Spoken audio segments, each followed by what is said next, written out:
So the first thing you'll notice about the brain, say if you hunt somebody down and crack open their skull, you'll see that they have two big blobs of jelly in there. Now, of course, this is our two hemispheres. Now, if you start to jiggle these two big blobs of jelly around in your hands, I'm sure that sounds sexy and romantic, you'll notice that they're only really connected at the bottom. And you've got this sort of ancient brain, this is not really the best type of language, but the reptilian brain, and then on top of it you have this kind of like string that's holding it together, this big, like almost like a skin of some sort. And this is known as the corpus callosum. It's all this wiring that holds the two hemispheres together, and then after that they largely cut in half and form these large big blobs that are sort of separate, two separate hemispheres. Now, neuroscientists have tried to wonder, like, what exactly is this corpus callosum doing? Some people thought it was just a structural thing where it just held everything together to make sure your brains didn't sag and fall apart or something like this. And of course, they've now discovered that it has neurochemical activity inside of it. They notice that it uses various chemicals in order to do certain behavior. So for example, in your brain, for example, if a neuron is wired to use glutamate, it means it's an excitatory neuron where it's going to send energy down it to switch something on. Now, if the neuron is wired with GABA, which is another substance, it's going to be a inhibitory thing. The way you could understand this is GABA is used to calm you down, and this is quite famous with people who get addicted to benzodiazepines. Remember Jordan Peterson, for example? He got prescribed by his psychiatrist or whatever it was to take these benzos, and he took them and essentially got addicted to them. And this is something that is awful in the psychiatric world, where they don't explain to you that what happens when you replace your own GABA stores is that you sort of become super sensitive to GABA. So when you come off it, you essentially inhibit your entire brain. And this can cause brain damage, this can cause seizures, because your brain basically shuts down when you come off the drug and I think it's oversensitive to GABA or something like this. It's something that has killed alcoholics as well. Benzodiazepines have killed them, and alcohol causes actually similar types of problems because I believe it acts upon these neural pathways. So the chemical GABA in your body has this calming down effect. Now, what these people who have studied the corpus callosum have noticed is that, of course, it's got both inside of it, but there's a large amount of inhibitory neurons in there. Now, what does that say? Well, what Iain McGilchrist speculates is that this corpus callosum is a sort of mediator or a messaging system where one hemisphere can basically shout to the other and be like, "Yo, brother, I've got this. I've got this. I'm in control of this situation," and it can switch it off. So the left hemisphere can say, all right, we're having a conversation with somebody right now, and we're using language, and we're using comprehensive meaning, and it's understandable what's happening here. So right brain, press the button, shut up right brain, go quiet, don't need you. Team, I got this covered, you go do something else. And so the left hemisphere is able to inhibit the right hemisphere. And of course, vice versa, it can do the same thing. Of course, the excitatory channels would probably send information over because it's known that you can, give information into somebody's ear, and if the two brains are connected, it will make it over into the right hemisphere. But if you cut the corpus callosum and give information into one ear, it won't make it over into the other hemisphere, which is a very interesting phenomenon people have noticed. So there's a sort of interlinking, and when the corpus callosum is used in a certain way by your brain, it inhibits either side, and it inhibits specific neural networks as well. So maybe your right brain is busy doing something in the background, like a background process on the computer, but if you're talking, the left hemisphere may choose to inhibit the right hemisphere for whatever reason. Now that sounds very strange, but an example that Iain gives in his book Master and its Emissary, actually later in a later chapter, he's talking about a situation where your right hemisphere actually has a very powerful, almost like poetic style of vocabulary that's very broad and creative and free associative. Now, the problem is that that's sometimes a little bit schizo and weird and not necessary usually when you're having a normal conversation. When you're just having a conversation that requires pretty straightforward communication and conversation, the left hemisphere is perfectly fine. Like if you're in, a run-of-the-mill conversation that you've always had, you don't need to generate interesting novel stuff. It's not like you're rapping, or it's not like you're writing poetry, or you're trying to express yourself through literature or saying a prayer. So you don't really need to access the profound power of the right hemisphere. So what the left hemisphere can do is brutally inhibit that right hemisphere. It says it shuts it off. It says we don't need these free association situations. But then, of course, if you trained yourself in poetry or freestyle rap or literature or writing, and you were challenging yourself to generate more novel and interesting versions of language, you might even see the right hemisphere might inhibit the left hemisphere and allow itself to butt in and contribute towards the problem. So the ordered and controlled and routine left hemisphere is pushed down by the right hemisphere. Now, this is so strange when you think about it, but this is what is happening inside of your head like rapidly all the time when you confront difficult tasks, when you confront life. These two things they're sparking it all the time, and they're shutting each other up, and they're fighting and competing for their attention. And they're almost like two different modes, and they're coming in contact with reality, and they have all these checks and balances to decide who takes control of the situation.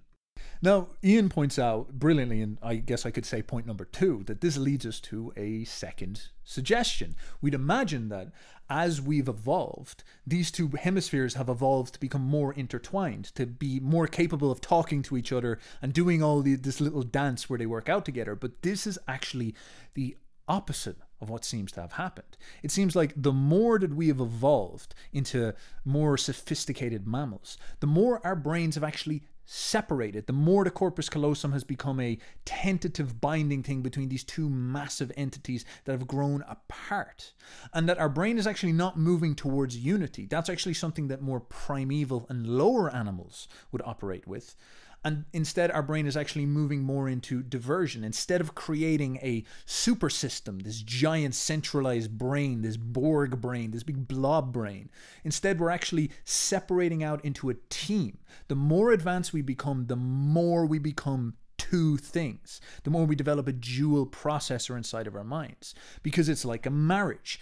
Having a man and a woman with gender roles is going to be more effective at running a family than having this sort of like Blorg entity where you have like one person and then the mum and the dad like meld together and sew themselves together and do everything all at once. What is going to be easier to run a family? It might be better for the dad to go out and focus on making money, and then the mum to stay at home and raise the kids and teach them language and bring out their manners and their style and their culture and their education. It's the division of labor into specialization that allows the whole unit, which is the family, to operate as a whole. So you, in some sense, are made up of these two systems and two forces. The more sophisticated you've become, the more they have bifurcated, the more they've separated out. Iain then goes on to note that there's also a distinct shape to our brains. Our brains have developed in a different way. So our left hemisphere here at the back is actually bigger at the back, which is the part of your brain that tends to process meaning and interpret reality and decode what is going on. The front of our left brain, which is where we get our prefrontal cortex, our most human part, which allows us to detach from the world, inhibit and pause and hesitate. This part of our brain at the front is actually smaller in the left hemisphere. The right hemisphere grows and develops much more in the front. The front of the right hemisphere is bigger and chunkier. And this is the part of our brain that is involved with things like empathy, things with inhibition of our will, the things with pausing and not reacting instinctively, the things with developing perspectives. And Iain goes to discuss why he thinks this might be. And the back of our right hemisphere tends to be a little bit smaller than the left hemisphere. The right hemisphere overall actually tends to be bigger. It tends to be bigger, larger, wider, thicker. It's just more of a big dog in there. And except for this small part of the back of the left hemisphere. So you have a sort of weird look on top of your brain where it's kind of like shunted this way. And you probably can't see this too well on the screen, but you know, you've got your right hemisphere being all juicy at the front and your left hemisphere being juicy at the back, and then they kind of skinny around in this way. So you've got a sort of asymmetrical and unique shape because of the way our brains have developed. And so Iain, in his wealth of knowledge, goes on to show you some examples from the animal world of how animals use their two brains in asymmetrical ways for different functions. And he does this by tracking the eyes of little chickens, little chicks, you know. And this is because it's very notable that chicks tend to use their different eyes. And of course, their eyes are like on the side of their head because they're prey animals, you know. Tell this to the vegans, you know, why do we have eyes like this for looking forward? Because we're predators. But of course, prey animals tend to have their eyes right in the side, so it gives them a 360 vision. Now, it's notable with chicks that because of this, if a chick wants to use their eye, they have to turn their head a lot. Isn't that true? And you'll see this in chicks, according to Iain, that they will use their eyes for different tasks. So if they want to look at the horizon, they will tend to favor their right hemisphere eye, which is actually their left eye. That's kind of confusing, but we're cross-wired. So if they want to look at something that's, you know, the big picture, if they want to look at the horizon, if they want to look at something globally, if they want to scan, if they want to look around, if they want to search for something, they will tend to use their right hemisphere's eye, their left eye. So they'll be scanning around with this eye, looking around.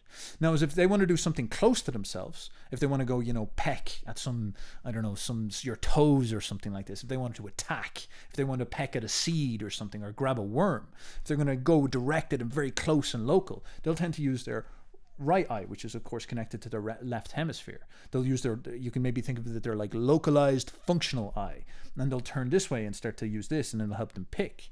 And you'll see all sorts of situations where they're more accurate using their beak with their right eye than they are with their left eye, with their right hemisphere's eye. I know the stuff is quite confusing, but follow along with this. I think you get the general idea.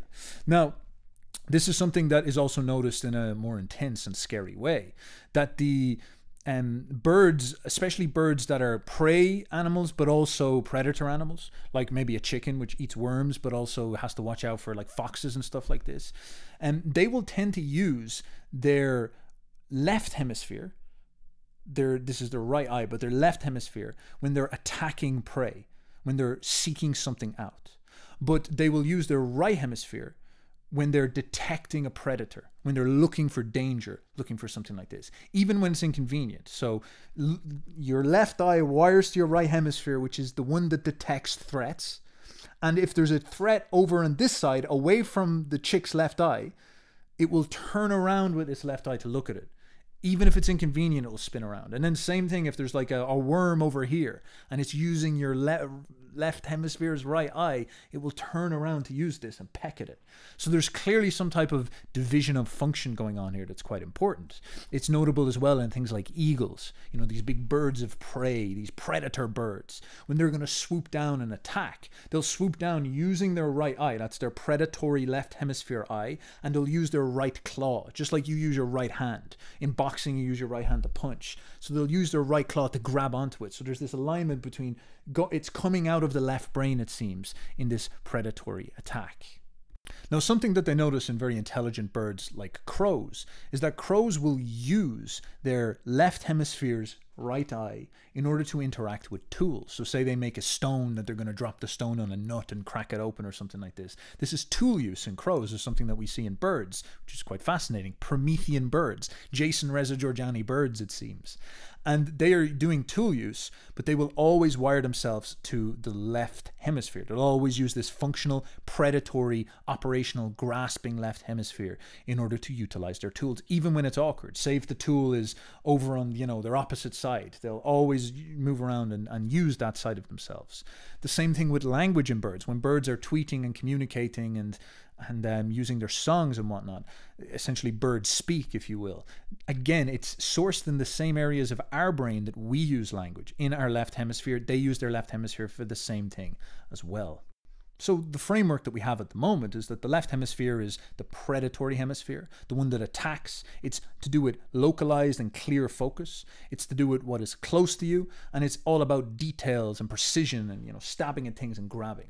The right hemisphere, on the other hand, is more about awareness, more about the bigger picture, looking, watching for things, almost acting like a radar. Its type of consciousness is not very focused and laser beam. It's more like pinging out and taking in the holistic entire picture of the surrounding situation and bringing in all this information together. It's about forming a context and trying to understand, all right, is the environment safe? Is there any dangers? Is there anything that I should shoot over to the left hemisphere, inhibit it, or maybe even jar it full of adrenaline to pull its attention over to a danger in the far distance? So in a very, very weird way, the right hemisphere sits there on your shoulder like a guardian angel, paying attention to your surroundings, while your busybody focused predatory left hemisphere is there plucking away, picking up seeds, grabbing at worms, and doing what it needs to do. I'm such a note cell. I took so many damn notes.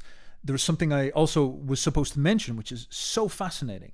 in that the neurochemistry of both of these hemispheres is significantly different. The right hemisphere, for example, responds, it's more sensitive to testosterone. So does that mean it's more manly or something? I'm not really sure we can jump to that conclusion. Maybe you need to be injecting loads of gear in order to get a massive, big, juicy right hemisphere, but that's just speculation. Iain McGilchrist did not say that. That was something that came out of my mouth. And if you do that, I don't think you can blame Iain if all of a sudden you become infertile, or you have low test or something like this. Or if you become jacked, maybe you can say Iain McGilchrist made me a beast. He made me the Ubermensch. I'll leave that one up to you.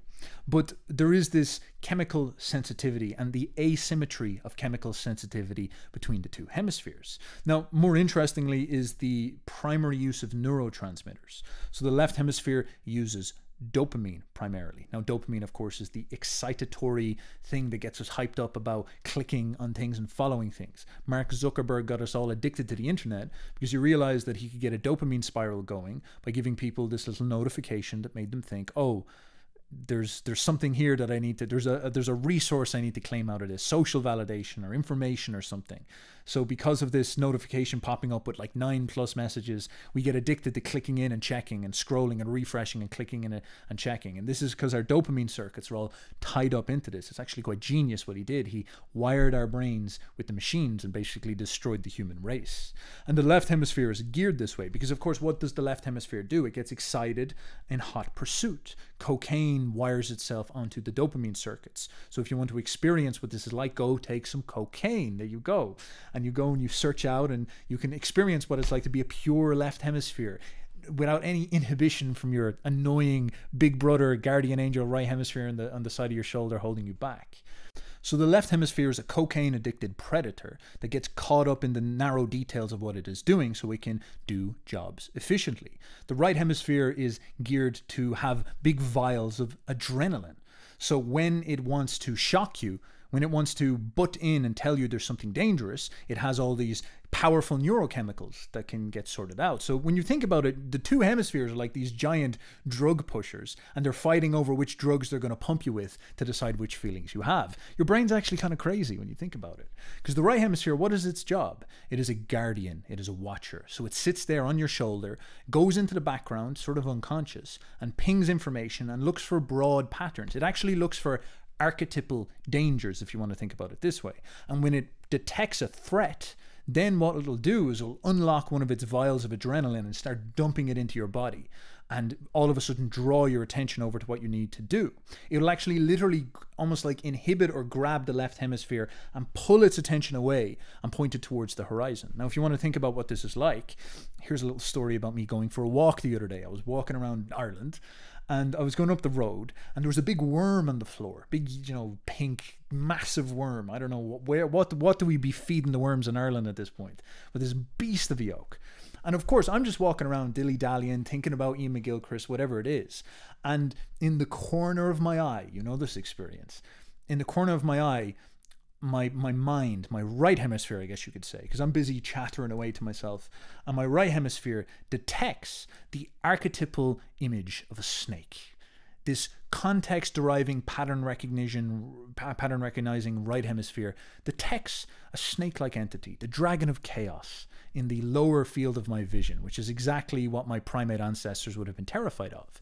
And I get a dose of fright, I get a dose of shock. When I was younger, I got actually bit by a snake. And so maybe I'm like even more hardwired for this. And I was like, whoa, what is this? On the road, I look down at this snake-like entity that's moving as well. And I'm like, whoa. And what happens is my left hemisphere gets pulled and shot towards the worm to pay attention to the worm.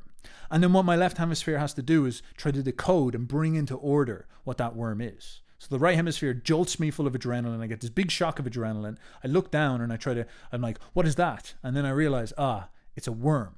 And all of a sudden, order is restored and I calm down. Maybe I get a dose of cocaine or something like this. I don't know what my brain did that day. But you can see how that dynamic plays out. And it's a very common thing that you go through every single day. So in the most primal level, you spend most of your life either on cocaine or adrenaline, depending which hemisphere is winning at any one time. So I guess my proposition here is we should just skip the middleman. We should just maybe just cut out our brains and just go straight to snorting the cocaine and straight to injecting the adrenaline. I'm sure we'll give one to each hand because they're wired to the same thing and they can just go boom, boom, boom. And we'll see how our lives turn out this way. Now, the next dynamic here is how all of this stuff applies to more abstract perception. We're talking here about the survival of the fittest in the law of the jungle and the primal world and the basics of, surviving predators and prey. But our hemispheres have an enormous influence, obviously, on our actual focus and perception and our relationship with language and our dealings with the more complicated abstract worlds that we live in today. Now, there's a variety of studies and phenomenon that neuroscientists know about that allow us to make these speculations about what each side of our brain does in mankind, because we've been talking about, birds and animals right now. But there's lots of people who have brain damage, people who get hit by rocks, or war veterans who have bullets go in and damage an entire side of their head. And there's even like really crazy procedures that Iain talks about where you can, go into the arteries and inject, like there's arteries running up each side of the head, and you can inject a large dose of anesthetics and just turn off one side of the brain. And then for about 15 minutes, the person will be only a right hemisphere or only a left hemisphere. There's also obviously the famous things with brain scans where people can put electromagnetic information or sensors on top of the brain, and this will detect which parts of the brain switch on and turn on and do various things. So a very famous example of this is the discovery of the Broca's area, which people knew about back in the 19th century, and they understood this back in the 19th century because people would get injured and they'd lose the ability to talk. So they'd take a very bad hit to the left side of their head, and consistently people would notice this pattern that people with this damaged left side of their head lost the ability to speak. And so it comes to this sort of conclusion. It's like, this seems like this part of our brain does this job. And then, of course, neuroimaging comes along, and they notice that when people talk, this part of their brain switches on, and you see all this electromagnetic behavior happening here. So it comes to this conclusion that what those guys saw in the 19th century was actually correct. Language was happening here, it seems, on the left side of our brain, which is known as the Broca's area after the dude who discovered it. And neuroimaging confirmed this, which is kind of the best we can do, because we can't know for certain, but if we start to get a lot of different information coming from a lot of different behaviors, we start to sort of say, well, it's very reasonable to assume that we're on the right track here. So this is something people consistently notice, is that obviously language is deeply tied into the left hemisphere. And when you inject somebody with a lot of anesthetics or they get a serious injury to their left hemisphere, they lose the capacity for language. But what Iain is so brilliant at is being able to see the more fundamental way that these hemispheres influence our perception. And he shows examples of how people who have had these various brain damage situations happen to their heads, or these various experiments, display a different way that they literally constitute the foundation of reality. So if somebody has their right hemisphere damaged, they only have their left hemisphere, which is that predatory, detail-orientated hemisphere. And their approach towards creating a perception of reality in anything, they walk into a room, is that they actually can't grab the big picture of the room. They can't understand the whole. They can't walk into a space and say, I'm in a living room, and then start to understand, this sort of notion of where they are. Or walk into a church and be like, I'm in a holy place. They can't really think in that type of context. Instead, they walk in and they have to find all the little details. So it's very interesting. It's like they walk into a church and they'll see an altar, and they'll be like, altar. And they'll see a pew, pew. And they'll see a person in, praying, and they'll be like, praying person, And they'll see an organ and be like, organ. It's like, all right, 40. It's like in Sherlock, they're taking all these details together, and they'll say, I'm in a holy place. I'm probably I'm in a church. That's what it is. So they start from the pieces and they reason their way up into the whole. And they categorize where they are. And it's not really clear that they even properly understand the whole. It's more that they start to reason and then come up with a concept that makes sense for them. It's like, I'm in a church or whatever. And then the right hemisphere person, somebody who maybe has their left hemisphere damaged, they walk into a space, they'll be able to walk in and immediately be like, I'm in a church. I'm in a holy place. And then they'll start to look for details to note out more information about where they are. But it's very fast. They just get where they are. They've a rapid comprehension of what's going on. Another way you could think about this is that if I had bought one of those puzzles, from ages 3 to 7, and of course, your 27-year-old friend is doing it or something like this, from ages 3 to 7 should only make this puzzle, and there's 1,000 pieces in it. And what will happen is you'll, throw all these pieces onto a table. Now, there's maybe two approaches you could think of. One person might turn around, we'll say the person with the right hemisphere functioning and their left hemisphere is turned off. They will look at all these pieces and then they'll take a picture of what the puzzle should look like. and they'll see the whole, and they might look at the pieces and say, all right, well, what's the broad colorful patterns, and they'll be like, all these pieces maybe go over here, and they'll organize them and prepare, and they'll try to contextualize the pieces into a whole before they really start putting it together. So they're working from the big picture and then arranging the small pieces to fit into the big picture. Now, somebody with a right hemisphere damaged, you give them the entire puzzle pieces, they would not be able to do that at all. Instead, they would pick up a puzzle and they'll get another piece and they'll try rearrange it and it won't work. And then they'll pick up another one and they'll try rearrange it and it won't work. And they need to start with the pieces. It needs to be pieces. And they'll put the pieces together and they'll be like, this piece fits with this piece. Because when it's really close, they can look at the details and be like, all right, that wobble there, that works. And they pick up another piece and it's like, all right, that little blue goes with that blue. And no, that blue doesn't work, that blue doesn't work, that blue, and that one. And it's way slower as a consequence. And it's way more pedantic. But it will actually get the job done in the end, I'm sure. But it's like going to take hours. And it's going to be like, and you try to explain to them, there's probably a better way of doing this. And they're like, feck off, I have my process. This is what a left hemisphere is like. So you see inside left hemispheric thinking, this detail orientation, which is not able to perceive the big picture. Now that's very, very fascinating. And so what Iain then goes on to conclude is a dynamic that's operating between these two hemispheres. You have in the right hemisphere the big picture dude, you know, the contextualizer, the person who grasps what's going on. And then you have in the left hemisphere the detail focuser, the person who adds resolution and sharpness to reality. And the way you could understand this is thinking about, again, that church example where they would walk in and the right hemisphere would comprehend reality really quickly, rapidly. It'd be like, I'm in a holy place. And then maybe the left hemisphere would detail out more things to fill in the picture. So the right hemisphere literally informs you, or the left hemisphere, or the brain, or the system, or whatever the fuck you are, because it's kind of hard to understand your identity right now, because apparently you're made up of two blokes, and it sees what's going on and then hands that comprehension over to the left hemisphere, which adds detail, which adds clarity to the situation, adds specificity to what is going on, which is a very important dynamic, because these two things need to work in tandem for you to have the full, rich human experience that you have. And this leads to some interesting things in regards to learning, in regards to a lot of different things. So for example, Jordan Peterson, when you talk about the right hemisphere, he loved to fit these ideas into his concept of order and chaos, because it actually is very close to how these two work. The right hemisphere is outward focusing on the chaotic fringes of reality. It's trying to comprehend the big picture, and if anything new comes onto the radar, you know, it's like in those movies where beep, beep, and you're like, oh my god, the missile is coming. The right hemisphere detects this stuff early, and then it calls over, you know, calls over the left hemisphere. It's like, yo, you, come here. And it comes and it checks the radar. It's like, what is this thing? So if a threat or something weird or unknown or new, or like some weird worm on the floor shows up in your perceptive reality, the right hemisphere alerts you to this. So it's the first thing to confront chaos. This is, again, something Jordan Peterson would talk about with Jung and the imagination. The imagination is what we project onto the unknown, onto chaos, so that we can begin to give it a resolution, a face, an image, an archetype even. And then as it comes closer to us, or as we become to understand it more, our left hemisphere, our ordering parts, our routine parts of our mind clarify it, and then we feel that we possess it and we calm down. So when something new shows up in our perceptual reality, like some type of weird thing, we will project all sorts of madness upon it to try and understand, what is that? What is happening? Like me, is that a snake? Is that a dragon? Is that the dragon of chaos? And then as I see it more and I come to understand it more, I'm getting wired with adrenaline. And then the second I push my left I drag my left hemisphere over, it gets a big dose of cocaine. It's like, figure this thing out. And then it figures it out. It's like, all right, it's just a worm.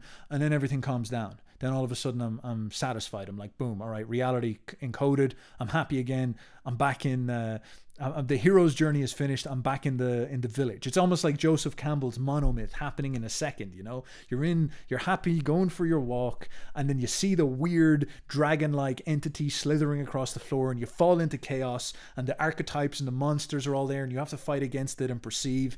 And then you perceive, and then your left hemisphere comes in, gives clarity, and then boom, you're back in the peaceful reality of happiness once again. And this is the perpetual cycle of our life that sits at the fundamental of our world. And this is actually neuroscientifically true, it seems. This is how we're engaging with reality and dealing with reality. And so when it comes to learning things, even something like language, language is left hemispheric dominant. But when we're learning a new language, it begins to appear in our right hemisphere. So if you try to learn German or something like this, or Portuguese, what happens is your right hemisphere will switch on first, and it will interact with all these weird, threatening sounds of somebody being like, "Hola, tudo bem, boa tarde," or the Germans being like, "Ah, Mann aus Irland, du liebst Kartoffeln, du liebst Guinness, du liebst Whisky."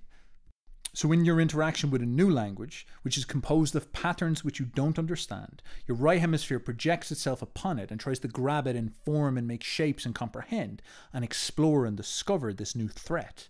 And then once it comprehends things and adds a bit of order and develops familiarity as to what it's looking at, it moves this over into its left hemisphere, where you then have it as something that is controlled and you can bring up almost in second nature. So this experience of you trying to learn a language is, the problem obviously is that it seems like your brain just can't generate this stuff quickly and routinely, like somebody who's spoken it their whole life can.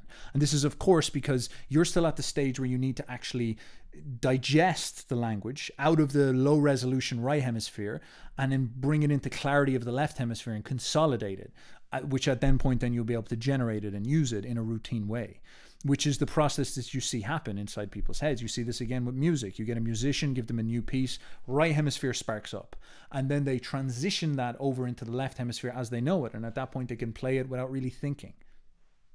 Speaking of learning languages, and of course the derivative idea of developing the power of your right hemisphere, connecting it to the left hemisphere, me and my boys have actually built an app which can allow you to train this. This is my brain training app. It's got 3 modes on it at the moment, and obviously we would like to expand as we develop modes.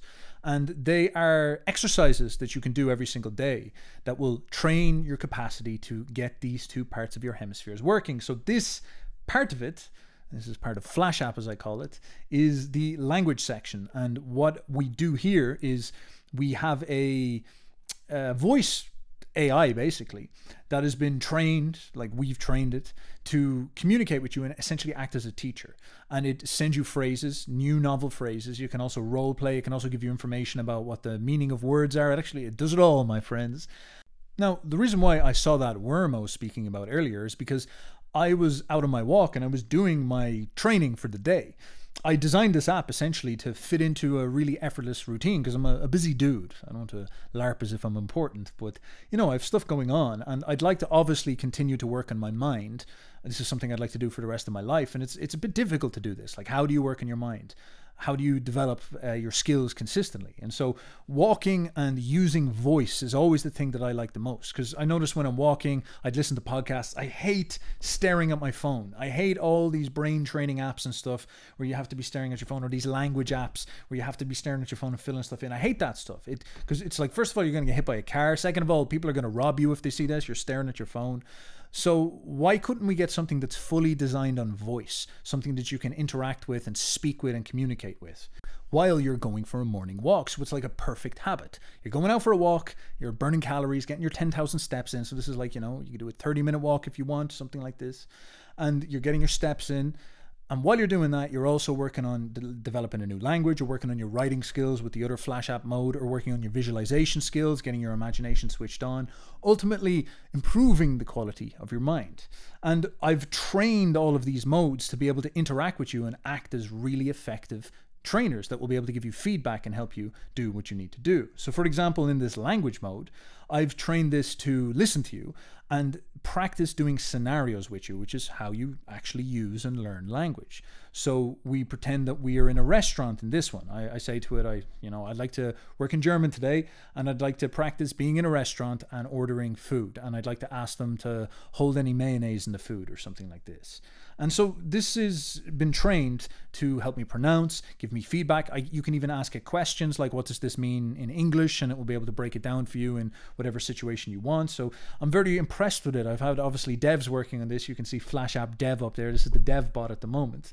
And it's been adjusted and designed to help you an awful lot. So have a listen to this. Second phrase. Könnten Sie sicherstellen, dass keine Mayonnaise verwendet wird? for pronunciation and provide the English translation of each word. Könnten means could, verb können in the polite form. Sie means you. And so I send it a voice message. It will send me this back. You can write into it as well if you want, but I like to use voice because I'm walking. I don't recommend writing while you're walking. And I send in my request, and it breaks down this stuff for me in English and then gives me the thing that I can pronounce. And so what I do is I click through it and I listen to it over and over again. Prevented weird for pronunciation and provide the English translation of each word. Könnten means could. So I listen, I'm listening, and I'm repeating it and trying to get all the phrases together. And it took me about 10 minutes to get this one right, because it's a big long phrase and I was saying it again and again and working on it. And then when I'm ready, I'll send it in. Könnten Sie sicherstellen, dass keine Mayonnaise verwendet wird? So I'm not sure if it's perfect, but it's pretty good for just starting off. Könnten Sie sicherstellen? Könnten Sie sicherstellen, dass keine Mayonnaise verwendet wird? So there you go. It's in there somewhere. So what I love about this is that it's actually easy to be consistent with this. I've got a function inside of this app where it sets a reminder every single day and says, do your little bit of work. And I can go out and I can go for my walk or whatever for 40 minutes. And I make one decision. It's like, go for your walk. And when you're on your walk, I'm walking around, whatever it is, I can actually say to myself, all right, pull it out and do 2, 3, 4 phrases. It's not that much work. Or maybe do one imagination exercise or one visualization exercise. It's just 1 or 2 decisions. And then I will be training. And then over the course of the weeks, that's really going to start to build up. And over the course of months and years, that's going to be an enormous help for your ability to develop languages and develop these capacities. And of course, it's great to be able to speak languages in the modern world. We're all much more globalized and traveling around. So these skills are very, very useful. And triggering and developing your imagination across the board is a powerful thing. So I have developed this brain training app and I welcome you to go try it. Now, there'll be a link down in the description below for the Flash app. You can go and subscribe to it and you can begin experimenting with yourself and see what you think. See, do you enjoy it? And see, do you find your brain getting all juicy, so much so that, stuff starts coming out your ears as the jelly starts to swell?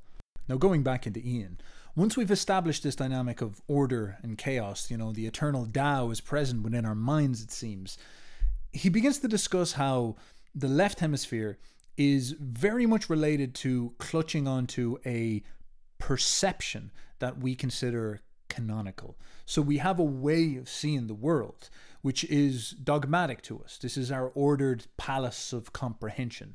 And the left hemisphere in some sense is quite defensible of this reality. We don't like when people come and try to take from us what we believe about the world. And it seems like this has an awful lot to do with politics as well, because there's an aspect of routine, there's an aspect of rigidness, there's an aspect of patterns. So think of it this way. When it comes to learning something, when you learn how to play piano, you will code into yourself the exact patterns you play on piano. And in order for you to actually change those patterns, you'll have to go back into the right hemispheric realm of chaos once again and start over. So you've probably heard something from coaches and people before where they'd say it's easier to train a beginner than it is to train somebody who's been trained wrong. Because if they've been trained wrong, you actually have to go and parse through all of their patterns and try to get them to relearn and almost like unlearn. So it takes more time because they're trying to break down their previous forms and patterns and shapes. A very fascinating concept, because I guess you could say the left hemisphere in its patterns, once it's decided on its patterns, you're essentially at war with something that is highly conservative, highly restrictive in the way that it operates. Now, you can also think about the inability for the lower ability for the left hemisphere to inhibit itself and detach itself because it has a slightly regressed frontal lobe. It's just not as big over on the right hemisphere.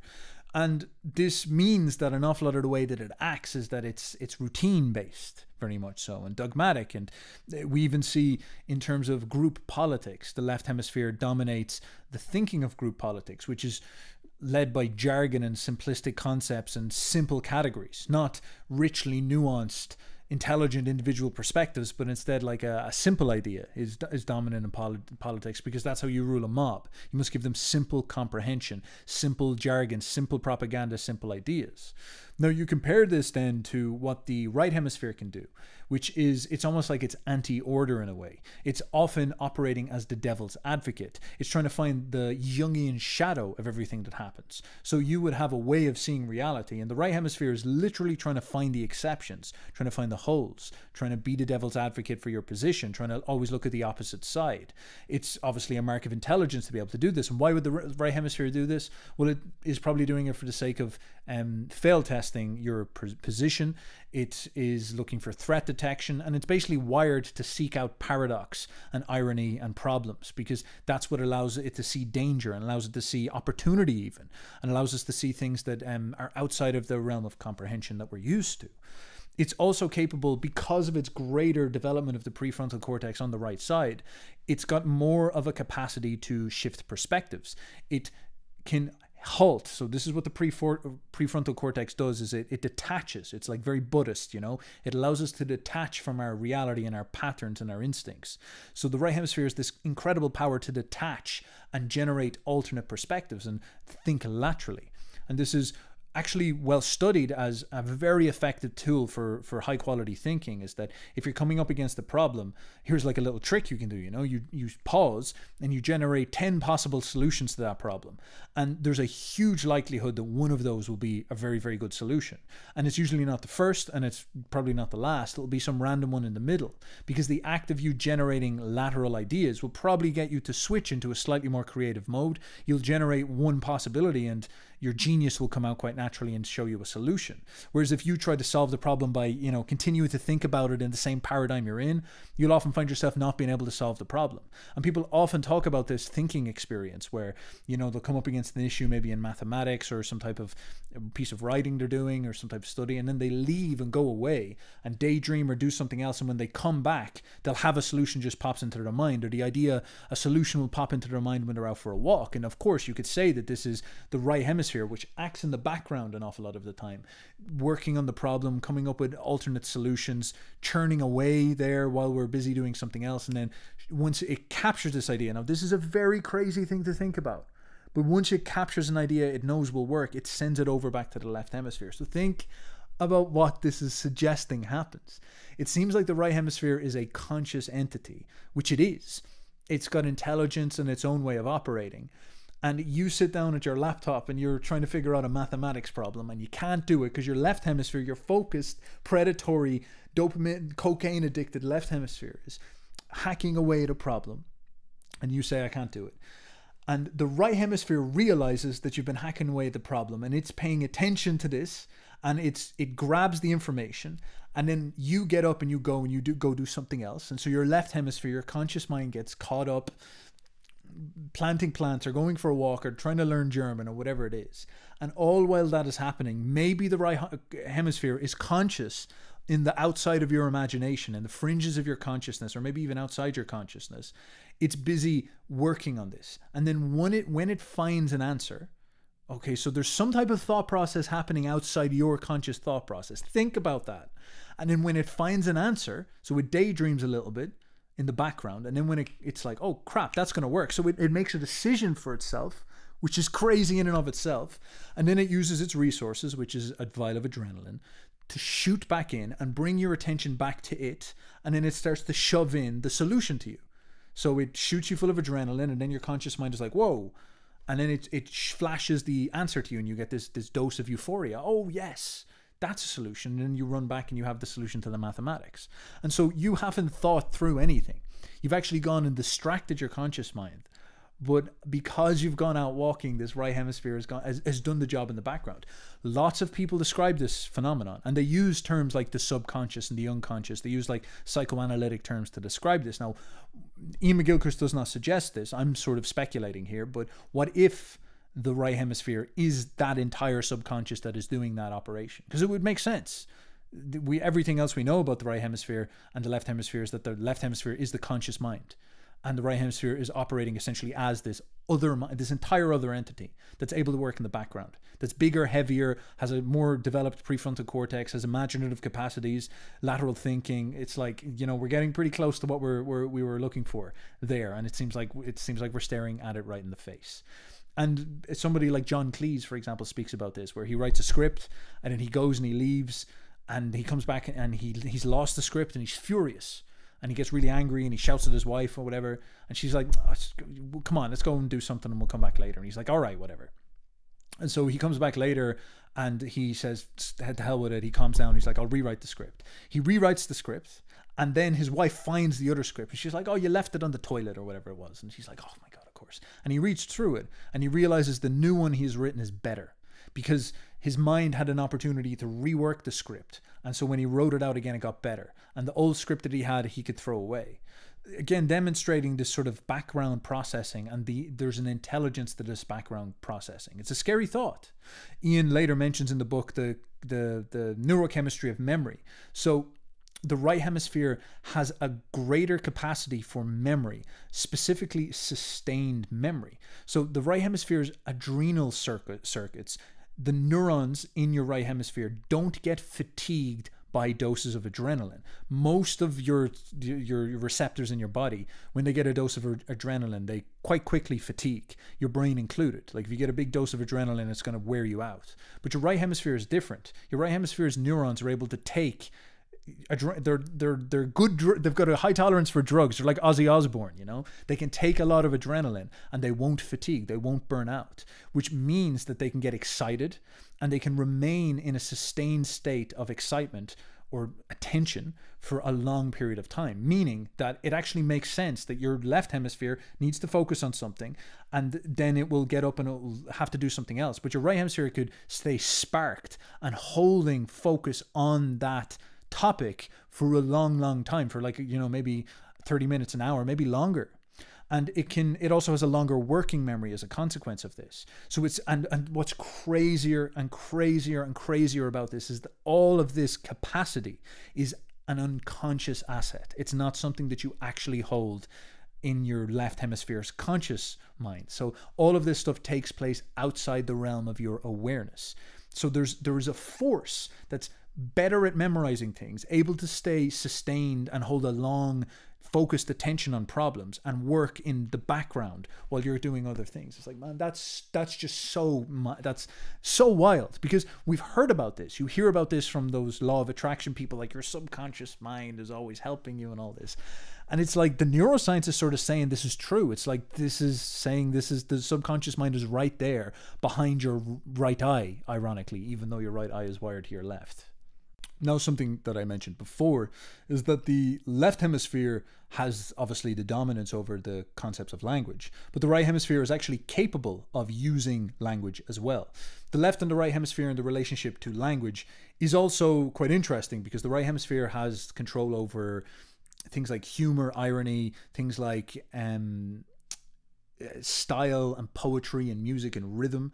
So if you're trying to pronounce accents or you're trying to capture the intonation of language, that's what the right hemisphere is usually taking over. The left hemisphere is to do with semantics, so meaning, comprehension of meaning. So the left hemisphere deals with categories and information, and it's moving in this way, and that's a very sort of narrow thing that's important for understanding the context of the conversation. But the right hemisphere is actually sitting there paying attention to the same conversation, but you can imagine that it's sort of hearing something that might be a little bit like, it doesn't quite understand, or maybe it doesn't pay attention to the language, but it does actually pay attention to maybe the body language, the implicit content of what's being said, various things like this. It pays attention to the style, the way that it's being articulated, to try to get the mood of the person. So, you know, if I say to you, I love you so much, it's like the right hemisphere will be like, that dude doesn't love me. It's like, I love you so much. Big bell eyes. It's like, all right, that guy loves me.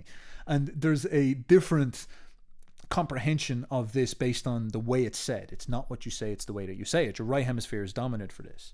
Now, what's also interesting is that the right hemisphere does have a capacity for comprehension of language and generation of vocabulary. It can suggest words, it can use language, it can use words, but the left hemisphere is able to inhibit the right hemisphere. So when the left hemisphere, when you're in a conversation, generally speaking, the left hemisphere will shoot through the corpus callosum inhibition and say, shut up, and then start to talk. because it's like I have control. I know what I'm talking about here. I have control of this. Now, if you speak to somebody and maybe you come up against something you're unaware of, it can actually trigger your right hemisphere and switch on your right hemisphere to be able to help you think more imaginatively or poetically or something about what you're doing, to grab on new vocabulary onto the situation.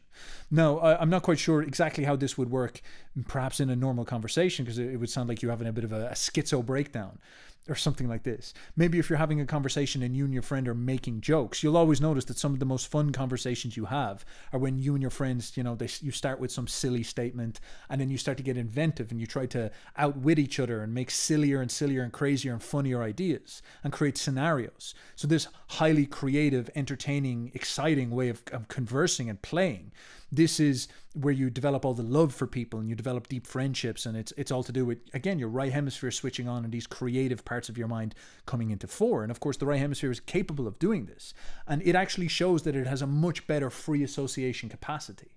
Now compare this to the sort of routine small talk that people don't like. You go and you meet a person and you say, hey, how's the weather? And you say sort of what is routine and what's going on and what's comfortable and what's safe. And this is good for conversing, and it can, there's nothing wrong with it. It's not bad. It can kind of be fun in its own way, but it's like, it's following patterns. It's following routine. It's doing things in a safe sense. And so when you meet somebody, you're kind of shutting off the crazier side of yourself in order to just kind of, play the patterns out that work, that you know are going to do well. So it seems like that's how our minds work with language too. So this then leads Iain, when he was speaking through this in Master and its Emissary, into a fascinating comprehension of the right hemisphere's job as a creative tool, and also a sort of comprehension of what creativity is and how it relates to perception and reality itself, and how the right hemisphere constructs our reality. Because the right hemisphere has actually got a denser amount of myelin sheath inside of it, so a denser amount of white matter. Now, what myelin sheaths are essentially like superconductive gloves that you put on top of a neuron. So you have a neuron and you put this like sort of jelly on it, and it means the electricity passes faster through it. So it allows for faster and more rapid communication of electrons. So it allows like speed, essentially, So if you have more white matter in your right hemisphere, which we do, it means that our right hemisphere is moving information and electricity and faster through the brain. Now, this is one thing. So it's got this faster capacity to run through the networks, the neural networks. One, it's got all of the senses wired into it. Now, this is another thing that the Flash app I've been working on.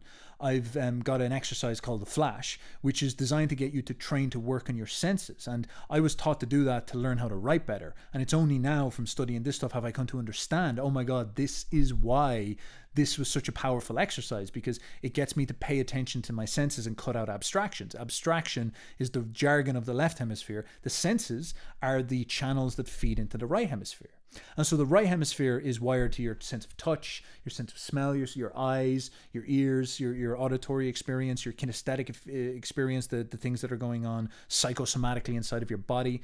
So this is a very rich set of tools for comprehending the world. Your left hemisphere, sits there and has broad abstractions and little details, but it's not very sense-bound. It's not very attached to the body, is maybe the way you could see it.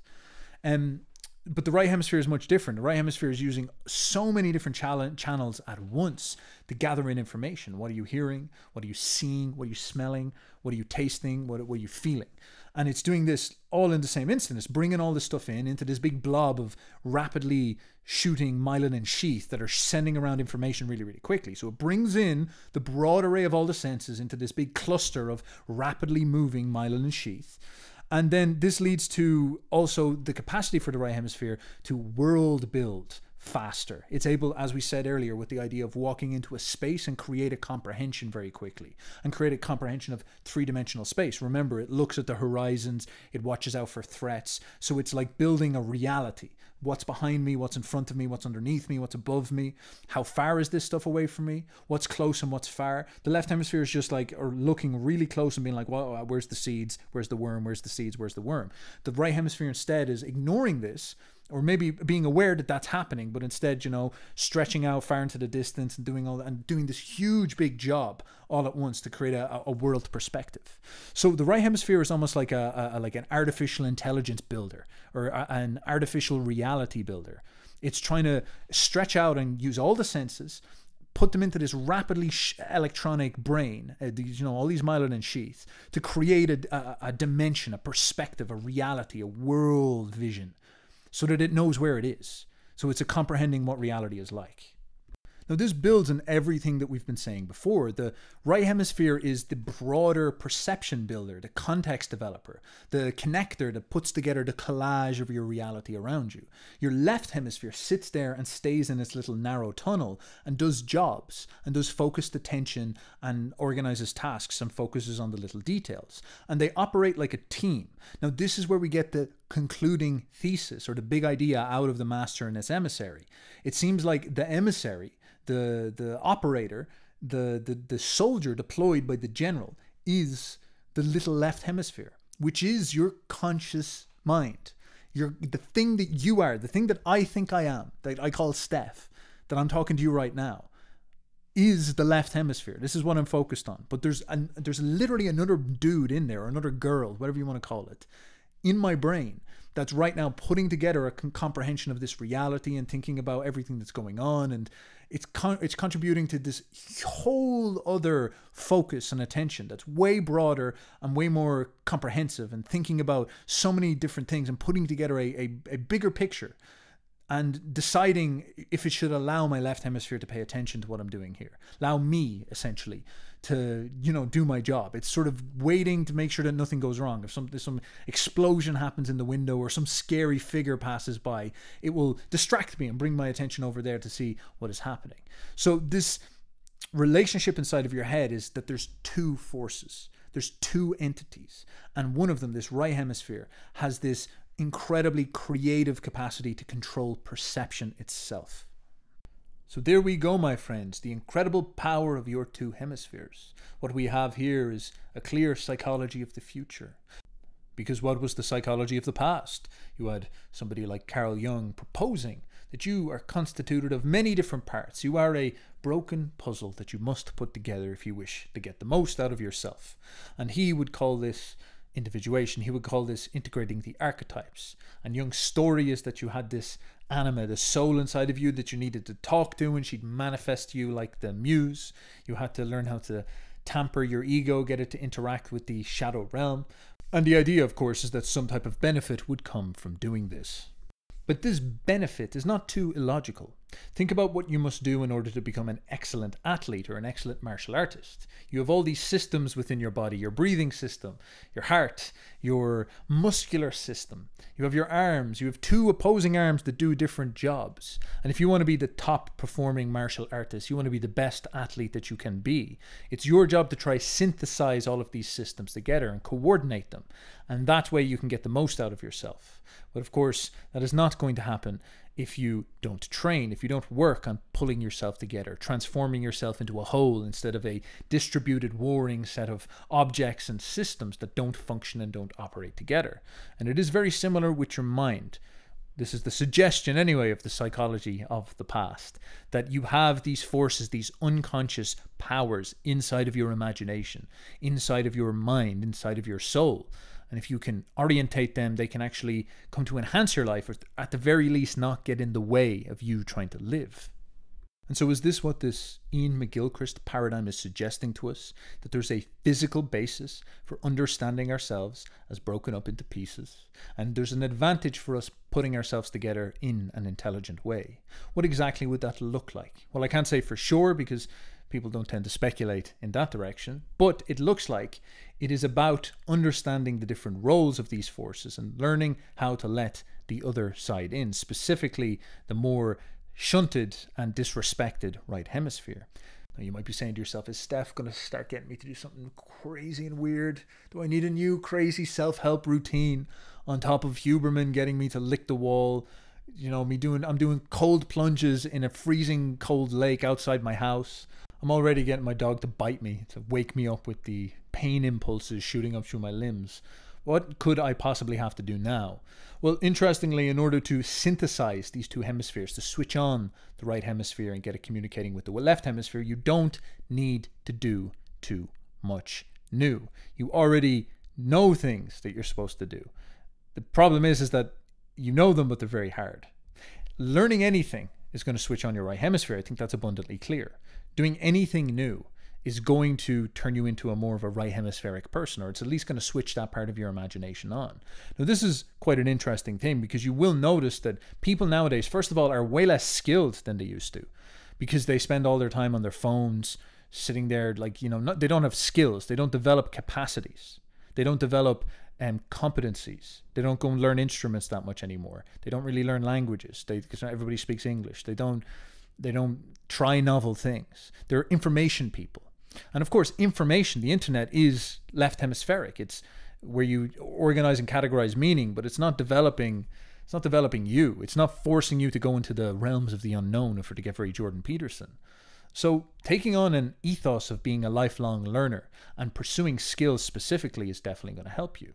Now, skills tend to be embodied, which is also quite powerful, because it's in the right hemisphere, the realm of embodiment. So not only are skills, new experiences, novel things, not only are they switching on our right hemisphere as we enter into the realm of chaos, but if it's involving our body, like skating, ice skating, boxing, singing, utilizing the muscles in our throat, playing guitar, something like that, that's all going to switch on our felt experience, which is going to go into our right hemisphere as well, and encourage us to get outside of ourselves. Going to learn to dance and learning to get kinesthetic movement down, that's going to be very hard for the left hemisphere. So these things are all quite good. It's going to switch us on in a powerful way. And, you know, I'm sure you know this, but do you actually make the commitment to do this? Things like learning languages. Learning languages are fantastic for getting your mind to transform, for getting your brain to change. Now, of course, learning a new language, going to change your brain in this specific way. It's going to switch on that area of chaos, which is the right hemisphere. But it is also shown, as I've said, that languages have that effect of bringing the right hemisphere and synthesizing it together and getting you to open up new pathways between the brains, which is ultimately what you're trying to do. Is get the brains to work together. Now, when it gets more specific, you can also think about styles of consciousness that suit the right hemisphere, that don't suit the left hemisphere, that you can begin to use to bully things out. You can, for example, spend some time drawing. Instead of you wanting to talk about something, you could actually try to draw almost like scenes from a movie or something like this. So maybe you like write down your thoughts, try to avoid the linguistic version of that and try to go to a more symbolic version of that by drawing pictures of it. That would be an example of you favoring a more alternate form of consciousness getting into this. You could even try stuff like drawing with your bad hand. I'm not sure what you think of that, if you would like to try that, or you'd feel too much like a dork, your hand not working. I'll leave it up to you, but there's lots of ways that you can actually do this, and many of them could be incredibly practical. Like, you don't have to make it awkward or strange or do crazy stuff. Instead, you could say to yourself, all right, well, instead of me thinking about this YouTube video I'm going to make or something like this, you could try to make a visualized script and work on bringing out visual images and sense-bound images that are like movie scenes instead of something that is explained. And this will actually get you to switch on this right hemisphere in the context of your work, in the context of your job. And I'm saying all this because obviously this is what I do. I try to sit down and think of a logos to what I'm saying and use my left hemispheric powers of categorization to break everything up into chunks. And then what I'll do is I'll bring in my imaginative right hemisphere to help me fill in each part and bring information into it to make it more interesting, to bring in stories, to bring in analogies that I can go off and color in. I'm trying to get both sides of my brain switched on and synthesized. And there's actually quite a lot to this. If you look up how Greek people used to remember things. The Greeks used to be famous for being able to stand in their room, in their senate. I'm not sure if the Greeks had senates, but they had something like this, some political thing. And they do their speeches in Athens. They'd say, oh, well, this is why we should go invade those guys and steal their olive oil and their goats, or whatever the Greeks used to do. And they would do these big, long, profound speeches and remember lots of very interesting information, and people would wonder, how did they do it? And of course they would tell us. They actually have explained to us their oratory tricks. And what they would do is they would use memory palancing, where they would imagine themselves in a room And inside the room, they would chunk the room. So they'd use their left hemisphere's capacity for categorization. They would chunk the room up into all these little blocks. So, you know, behind me, you've got the curtain, and then beside it is the Guinness thing. And then over there's the second curtain. And then there's like, you know, a chair. So each part of the room has a sort of location, a space that I can actually almost like numerically use, like a filing cabinet or something like this. So my left hemisphere creates a framework and a schema. And now you're really starting to understand what the left hemisphere does in its best form. We've given it a lot of abuse, but it's really good for helping us with stuff like this. So I can create a framework, but the framework is abstract and empty. It's like an Excel sheet with no information on it. So this is what they do when they memory palace. They create a framework. Now what they do then, these Greeks in their togas, I was going to say something about their nipples. I don't know why, but that was coming into my head. I'm not going to say it though. You can just fill in what I was about to say with the power of your right hemisphere.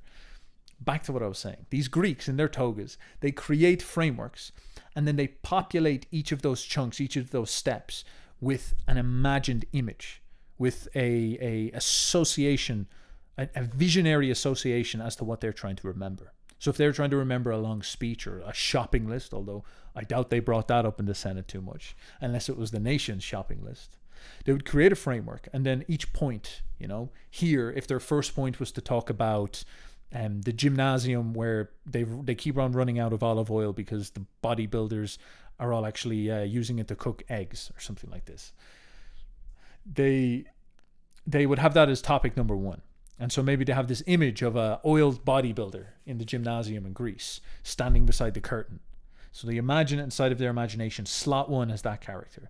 Slot 2 then is the Guinness thing. So maybe they talk about the drinking problem in Athens and they imagine some ale or some beer or something like this. And then the next slot here, they'll add in, maybe they're going to talk about shipbuilding or something. So you imagine then here, you pull up that blind or that window and there's this giant ship outside of it. And so you spend some time imagining, filling each step of the framework with an image. And then it becomes quite easy for you to just run around the entire thing and remember enormous quantities of information. And what we see here is the apex performance of the two hemispheres, synthesizing together in order to successfully do tasks. And this is something that the ancients stumble upon by themselves. But it's something that, of course, we can do as well and we can utilize. And this is a practical thing that they used to do with this, where they needed to memorize things, and so they learned the two powers inside of their minds in order to do this. Now this is what you and I could implement in our lives today. I try to do this with YouTube. I try to create a general framework, and then through each step of the video I'm trying to populate it with images inside of my imagination to make it colorful, to give you a joyful experience of light shining into your imagination, your mind's eye being full of the colors I paint in your mind using my words. You want to try to think to yourself, how can I bring this stuff into my life? So there's probably the most schizo take on self-help you've ever heard in your life. A way to improve the capacity of your mind, get your right hemisphere speaking to you. Well, you know, learn a new language, become as powerful as an ancient Greek orator. You know, those type of things. Do some of that stuff. Learn to fight. Learn to go skateboarding. I don't know. This is a good message. I think Uber Boyo has some pretty good vibes here. You know, switch on your imagination. Be like a child, my friend. Have a little bit of fun. Go surfing, man. Bunk off. Who cares about your job with the Excel sheet? That's just left hemisphere. Your boss comes in and says, hey, dude, so you're supposed to have a deliverable on that very important $4 million contract. You're like, bro, Excel sheet. That's just an empty framework. There's no right hemisphere stuff inside of that. That's just boring. That's just ego shit, man. my therapist, my life coach, this dude on the internet with a Guinness sign behind him, he says to go surfing, man. He says that's the way you should do things. So, you know, I'm improving my mind, man. Yeah, you're gonna get in the way of me expanding my imagination. You're gonna get in the way. Do you realize there's a dude inside of my head? Do you realize, like, over there on the other side of my brain, there's like another person in there? Carl Jung says it's a girl, actually. There's a girl living inside my brain, and she's an artist, and I have to go surfing to make her happy. So maybe your Excel sheet can wait until, you know, next month. Maybe you could just stop being such a egotistical, small-minded, narrow-viewed, schizophrenic left hemisphere. Do you ever think about that? Read some Iain McGilchrist, you. So I was planning to wrap this video up here, but I don't give a fuck anymore. My right hemisphere took over and said, left hemisphere, you're looking for a nice, digestible 1 hour talk. But no, we're going to go all in. We're going to go deeper. So I want to cover more about these hemispheres, because the deeper we paint this picture, the more profound it comes. Because ultimately, Iain was studying the first principles of how our mind works, and if he's correct, which he stacks an awful lot of evidence to suggest that he is, the concluding unfolding of what this means becomes quite profound and quite crazy. So we're going to dive into more phenomenon in regards to the left hemisphere, and then we're going to take a look at the phenomenon of how this appears in the development of language and some interesting speculation that Iain McGilchrist has. So let us continue. There is a phenomenon known as hemisphere neglect, where somebody gets damage to one side of their brain. So say, for example, you're unfortunate enough to be in a car crash, and this is quite a common one. Your car gets hit from the side. So what does your head do? You move over and then you basically headbutt full force the window and smack one side of your head off the window as hard as you can. So this is going to cause extreme damage to one side of your head, depending on which side of the car you were on. So people would often get this type of injury and have like hemorrhages or maybe even like massive bleeding in one side of their brain, and essentially ruin one side of their brain. Now, some quite bizarre things then happen as a consequence of this, because of course we should understand that our hemispheres, and again, I'll reiterate this, they're wired to each side of our bodies. Now, interestingly, they're cross-wired. Like your eyes, for example, take in information.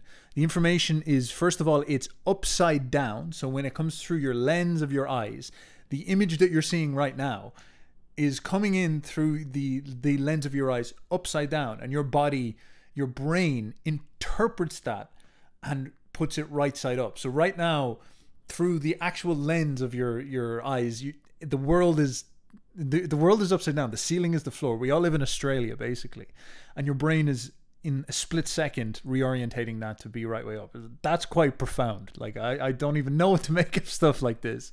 And then on top of this as well, not only is it upside down, but this eye here is wired to this brain. So this brain here is looking at this side of your head. So my right hemisphere is mainly responsible for checking out the left sphere vision. My left hemisphere is mainly responsible for the right sphere vision. This is why those other experiments with the split brain work, where if they cut the brain in half and they get the person to focus on a point, they can send information to both separate brains and they'll get two separate responses, because our brains use separate information channels. When you cut the brain in half, then that information can't pass over as easily, or oftentimes it can't pass over at all. So it actually localizes the information in one brain, which is what gets those fascinating phenomenon, such as people not being able to see things but being able to draw them. So there's a phenomenon that comes out of this called hemisphere neglect that our guy Iain McGilchrist speaks about. And this is specifically to do with what happens when people get brain damage. And there's a notable effect where when somebody has brain damage of the right hemisphere, so the master, the general, the thing that's able to comprehend reality more broadly, when this gets damaged, it loses the ability to help basically you do normal tasks like drawing and writing. Now, this means that the left hemisphere is responsible for doing everything. Now, what's weird about this is that the left hemisphere seems to have some type of problem where it can only see one half of your body, which makes sense. The left hemisphere sees out the right side of your body and uses your right hand and is wired to your right leg. So the right side of your body is your left hemisphere side. I know that's confusing, but follow along with it. So you're looking out this eye and you're using this hand. And you'll notice that there's have things like hand dominance. We use our right hand to write. And there's even, think about the old idea of the Catholics, the church used to, in Ireland, I've always heard things that the church schools used to punish you if you wrote with your left hand, because that means that there's something wrong with you. The left hand is devilish, so they'd force you to write with your right hand, which is quite fascinating. You're always forced to go with right-handedness because that's normal, that's functional. Now, there is actually truth to this. People will say, well, that was a tyranny on the artists, but left-handedness is quite interesting.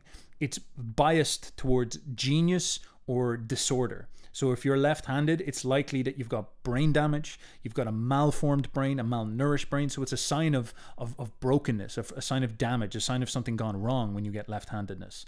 But if you have left-handedness, there's also an off chance that you're a genius, because the geniuses tend to be overrepresented among left-handedness. So if you're left-handed, you're either a cripple or you're either the next Beethoven, and it's up to you to decide. Now, going aside from that, what we're seeing in this phenomenon of hemisphere neglect is that the left hemisphere, when the right hemisphere is damaged, can only see a certain portion of a painting. And if you show it a picture, it can only draw one half of it. So there's some type of problem where it can only see a certain portion of the reality that it's showing. And this turns into all sorts of issues where if it wants to look at something, you have to like come around and look at it like this. And if it's looking at something straight on, it like misses this whole side of reality. This has gotten so extreme where people will get up and they would leave their house and they would have their pants on, but they'd only have like the right hand of their shirt, the right hand of their the right sock and shoe. And things like this, you know. So they've got like their shirt put into this, and then the shirt's just dangling. They didn't even bother put their shirt in on the other side. They might have even done stuff like only put their pants on with one side and left it dangling, or only put their socks and shoes on one side. And so they're walking around with one foot on and one shoe on and one shoe off. And people are like, "What the fuck are you doing?" It's like, I'm fully dressed, you know, because the left hemisphere isn't aware. It cannot see the right hemisphere's sphere. It is unconscious of this phenomenon. Now, what's interesting about this as well, and like what you're seeing in these pictures I'm showing you, is how this stuff manifests, you know, like this hilarious one with the clock. So this person with a broken right hemisphere and a left hemisphere writes every single number on the clock on one side. So it's like 12 to 11 is on one side, which obviously looks silly to us, but this is what makes sense to him. You can see the same phenomenon. They're trying to wedge everything into one side. So there's like this complete picture on one side. And the left hemisphere has this problem where it's like too focused and biased and it can't see this context. And Iain uses this extensively to point out this problem where it's like the left hemisphere has a total world. It's got this totality to it where it knows everything, and it's focused in on this little zone, and it understands logic and reason, and it's intelligent within the context of its little narrow funnel of vision. But the problem is because it can't see the broader context, it totalizes everything. And so you give it a clock and it will do the correct thing, which is, you know, right, 12 to 11, it'll do all the hands of the clock, but it doesn't realize how silly it is because it's doing it all inside one little space. And this obviously says a hell of a lot about the concept of our egos, the concept of you know, the whole idea of like, all right, our bias towards these narrow forms of vision. This is exactly what all these people would speak about in regards to the ego. The ego is damaged. The ego has problems.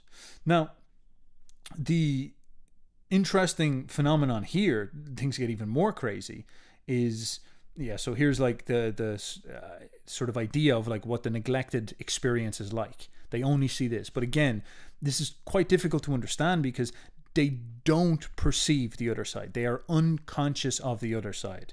They aren't aware that it exists. So neglect is literally like, it's not like they're scared and they're like, where's my leg? They're literally like, they don't have one. It doesn't exist. They have one leg. And when you ask them about it, they'll say, oh yeah, that's my other leg.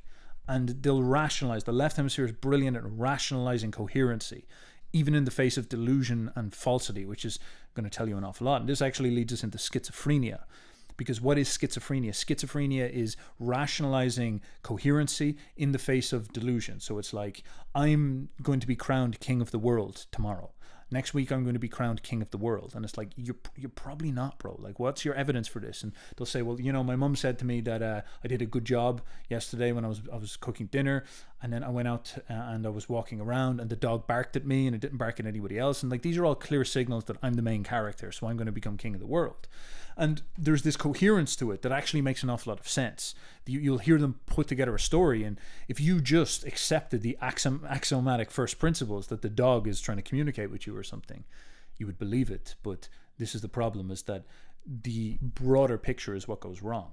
So hemisphere neglect tells us an awful lot about our brains, an astounding amount, and it puts some very challenging questions to us about our egos, as I said, because it seems like our conscious egos are delusional dorks. The right hemisphere, on the other hand, is capable of seeing the entire picture. Now, it does have its own problems. It can be a little bit sloppy and not get everything as perfect and clear, because the left hemisphere is good at clarity. It's very, very good at making things specific. So the right hemisphere might be a little bit more like an impressionistic painting or something like this. But the right hemisphere will get the whole clock. And this is something Iain McGilchrist points out that's quite interesting. So when you have this side of your brain damaged, your left hemisphere, you lose that conscious ego. But your right hemisphere is perfectly able to witness everything, perfectly able to see everything properly and clearly. So its total coherency is fine, is good, is high quality. So that's something to think about, is that the right hemisphere is able to account for the whole picture and contextualize it and put it in. So the right hemisphere does not suffer from this problem. Interestingly for us, the right hemisphere is generally unconscious, or appears to us as the outside force to what we understand as our conscious ego. Now, as usual, you might be getting to the point where you're thinking to yourself, Steph, how is any of this stuff practical? How is this going to change my life at all? Well, it could be the difference between living and dying. This stuff is not impractical. It is fundamental to how your brain operates, and it comes down to everything you do. Now, let's take, for example, athletics. Say you're in a shootout someday. I don't know what you get up to. Say you annoy the wrong person. You're on some adventure and you need to, pull up like James Bond or something and take out some hostiles. You're going to need to be able to shoot. Now, if you've ever went shooting, you're going to find out very quickly a problem, which is aiming. You can't shoot people. You can't be like James Bond and kill all the henchmen, all the bad guys, just, shoot every single one of them, kill 50 guys at once, unless you've got a good, accurate aim.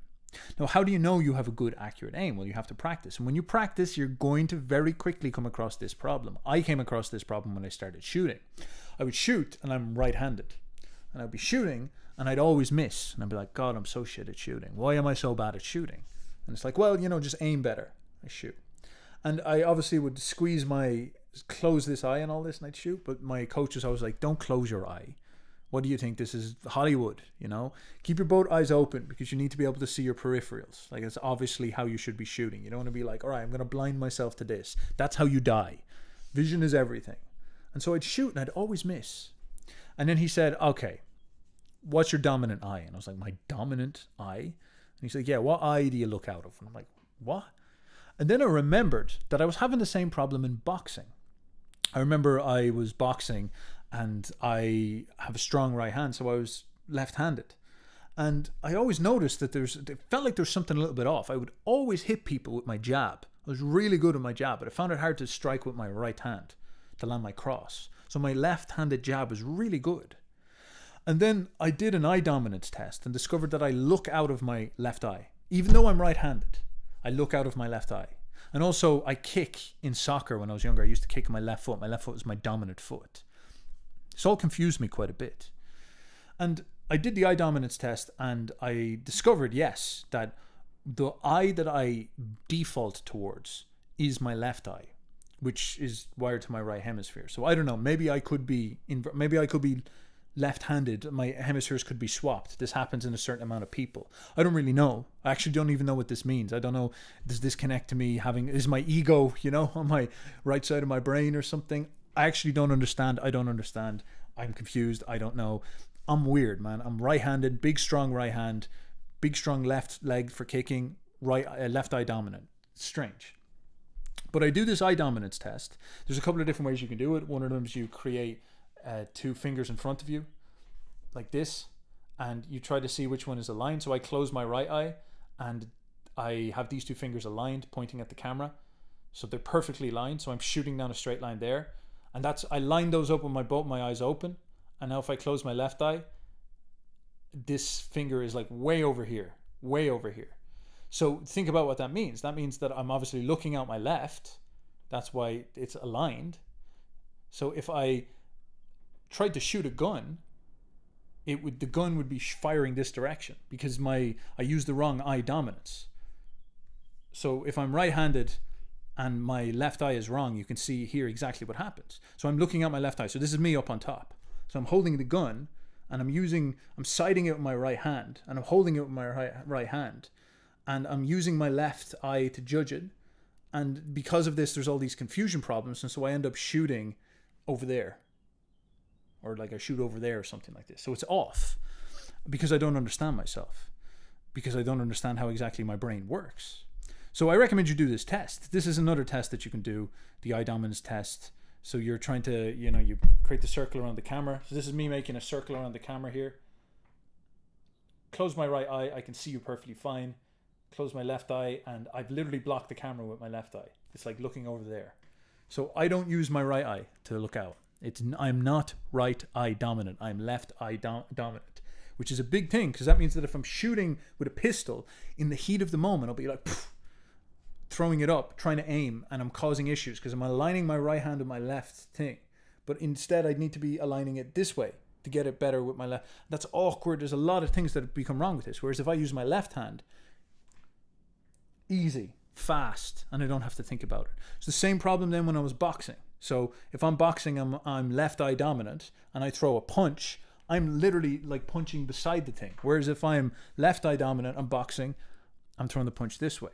Now, interestingly, I can kind of do both. And my mother is ambidextrous. She can do both. So maybe there's something, maybe my brain is like, Ubermensch brain or something like this, or maybe I've got brain damage. Who knows? Now, if you ever want to try claim that I'm a schizo, you can go to this PubMed thing discussing handedness, eyes, and how it relates to schizophrenia. So schizophrenia obviously is often noticed to have problems with cerebral lateralization and issues with this. And it's a situation where, like brain damage leads to your brain rewiring itself. Now, overall, eye dominance and hand dominance are not always the same thing. So for example, about 30% of people will have their left eye dominant, but only about 10% of people will have their left hand dominant. So left hand is more rare. And of the people who are left-handed, only about 50 to 60% of them will have their left eye dominant. So a lot of them will shift over. So there seems to be an association, but it's not close. It's not perfect. So it's not like your body is like completely wiring to one side at birth. Maybe there's a platonic ideal, which is right eye dominant, right hand dominant, right leg dominant, and that's the way the thing should work. There's also this thing where some people will write with one hand and throw with the other hand, So is the ideal that we put everything onto one side and have right eye, right hand, throwing with right hand and kicking with left foot, Is that the ideal man? Is that Cristiano Ronaldo? Is that the Ubermensch? Pure lateralized function, And what do we have then? We have this thing where we have these distortions or problems where people skitter between other things. So some people develop left eye dominance, but they have their right hand out, and then left leg dominance. So like me. Now, obviously what is happening here, because this actually shifts throughout people's lives. When you hit puberty, sometimes your eye dominance shifts. When you become about 50, sometimes your eye dominance shifts again. After surgeries, your eye dominance can shift. What is this? Your brain is full of neurons and it's wiring these neural networks, these passages. So you've got all these institutions going on in your brain, and your brain is like some type of, drunk Irishman in there trying to say, how do I plan this city? And so it'll say, well, I could just draw the road around here and go up here. And your brain is like an old European town, the roads have evolved and they're messy. And when you were younger and you got obsessed with chess, there was this big, village built here, this big ghetto built here, the chess ghetto. And then that got in the way maybe of the eyes. And so when the planner is trying to figure out what to do, when all of a sudden you get into baseball when you're older, it's kind of saying to itself, damn, I'll have to go around this direction. So it wires around this way. And then it might have to go back here because you get really into poetry, which wires it to the language center. So your brain is this confused, botched, crazy set of neural networks. That's what's going on. And so you get a punch in the head from doing too much boxing. It's going to affect things as well.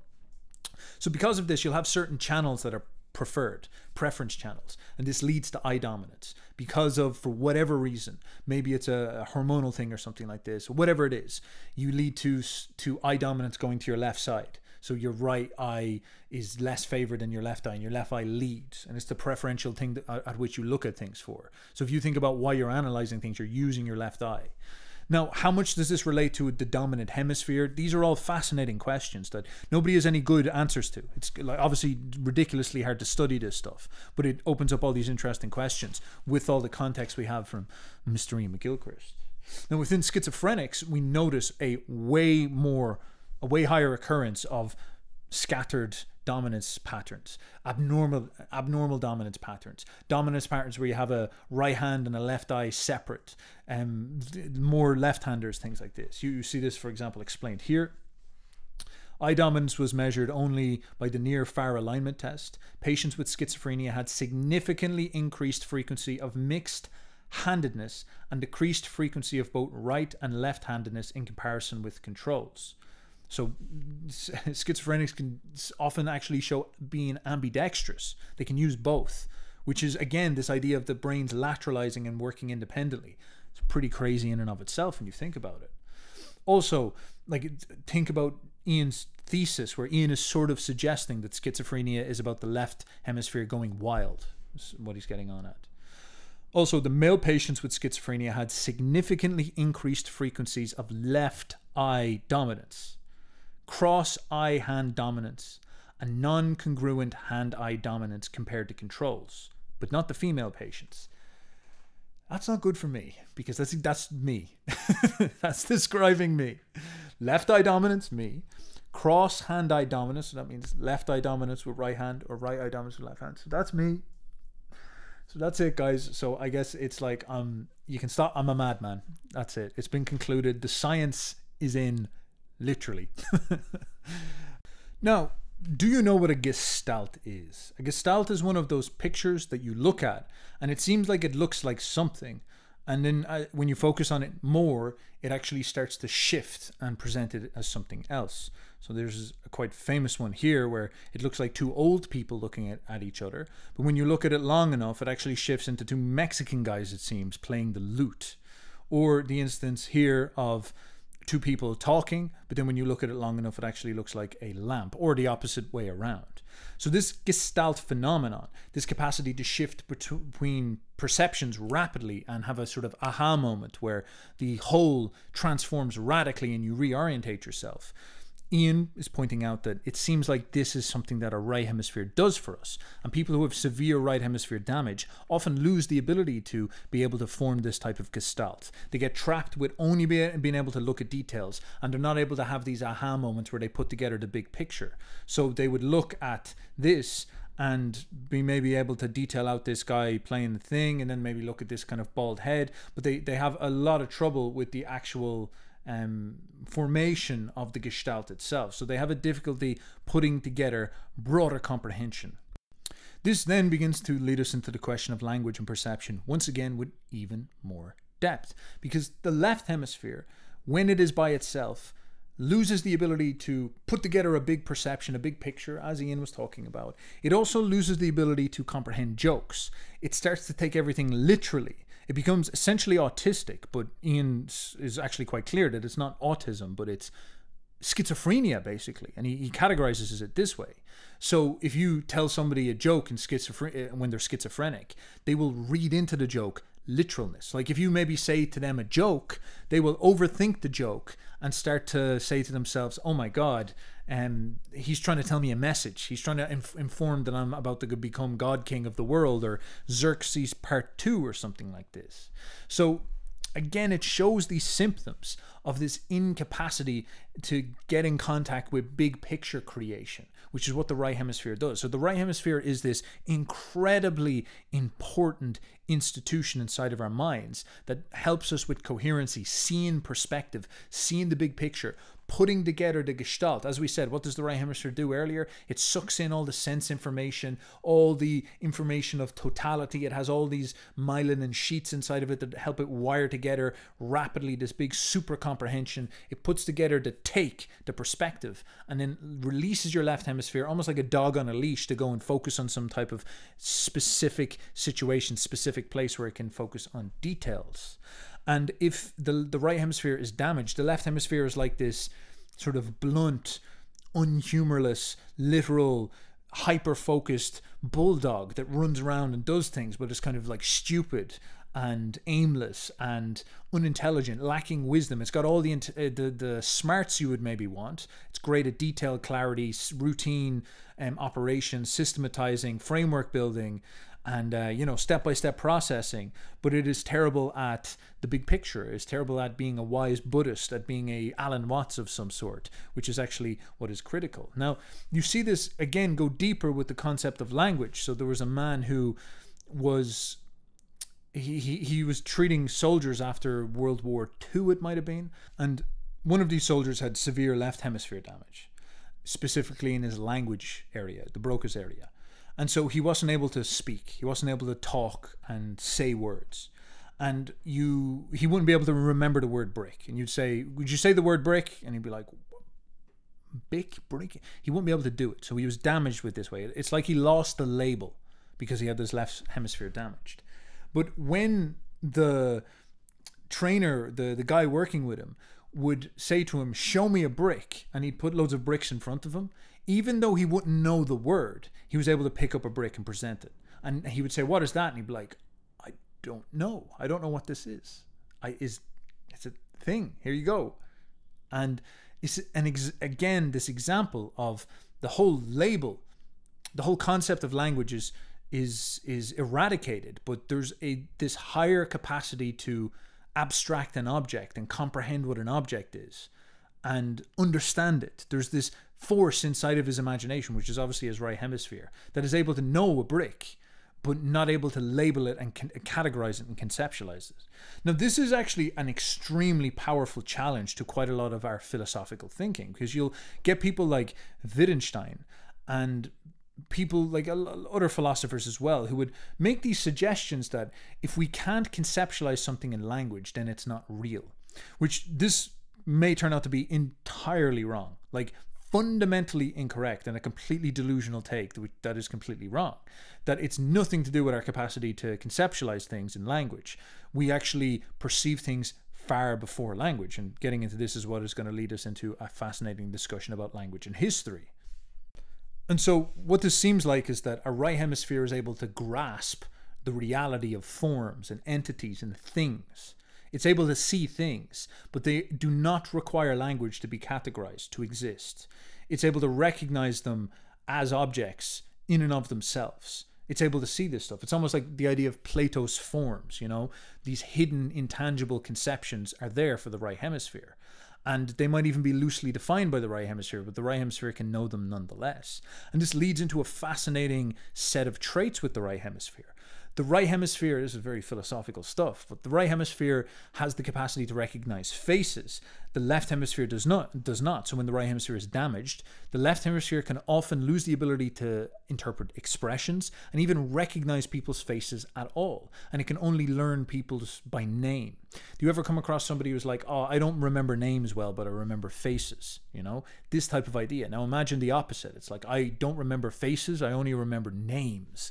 This is the type of stuff that happens. So when you come across somebody, you need to be told their name and you're like, all right, yeah. And you might have a list of memories you associate with them or information. And that's how you process them. So you don't actually see the person. You don't really see their face. You don't comprehend them. That's what the right hemisphere does. Instead, you only comprehend the sort of information attached to them. So it's like a Wikipedia article about them inside of your mind. This is the difference in perception that's quite significant. You really need to comprehend that. Now, this leads then to another fascinating idea, which is the right hemisphere's relationship to animism, to the concept of life.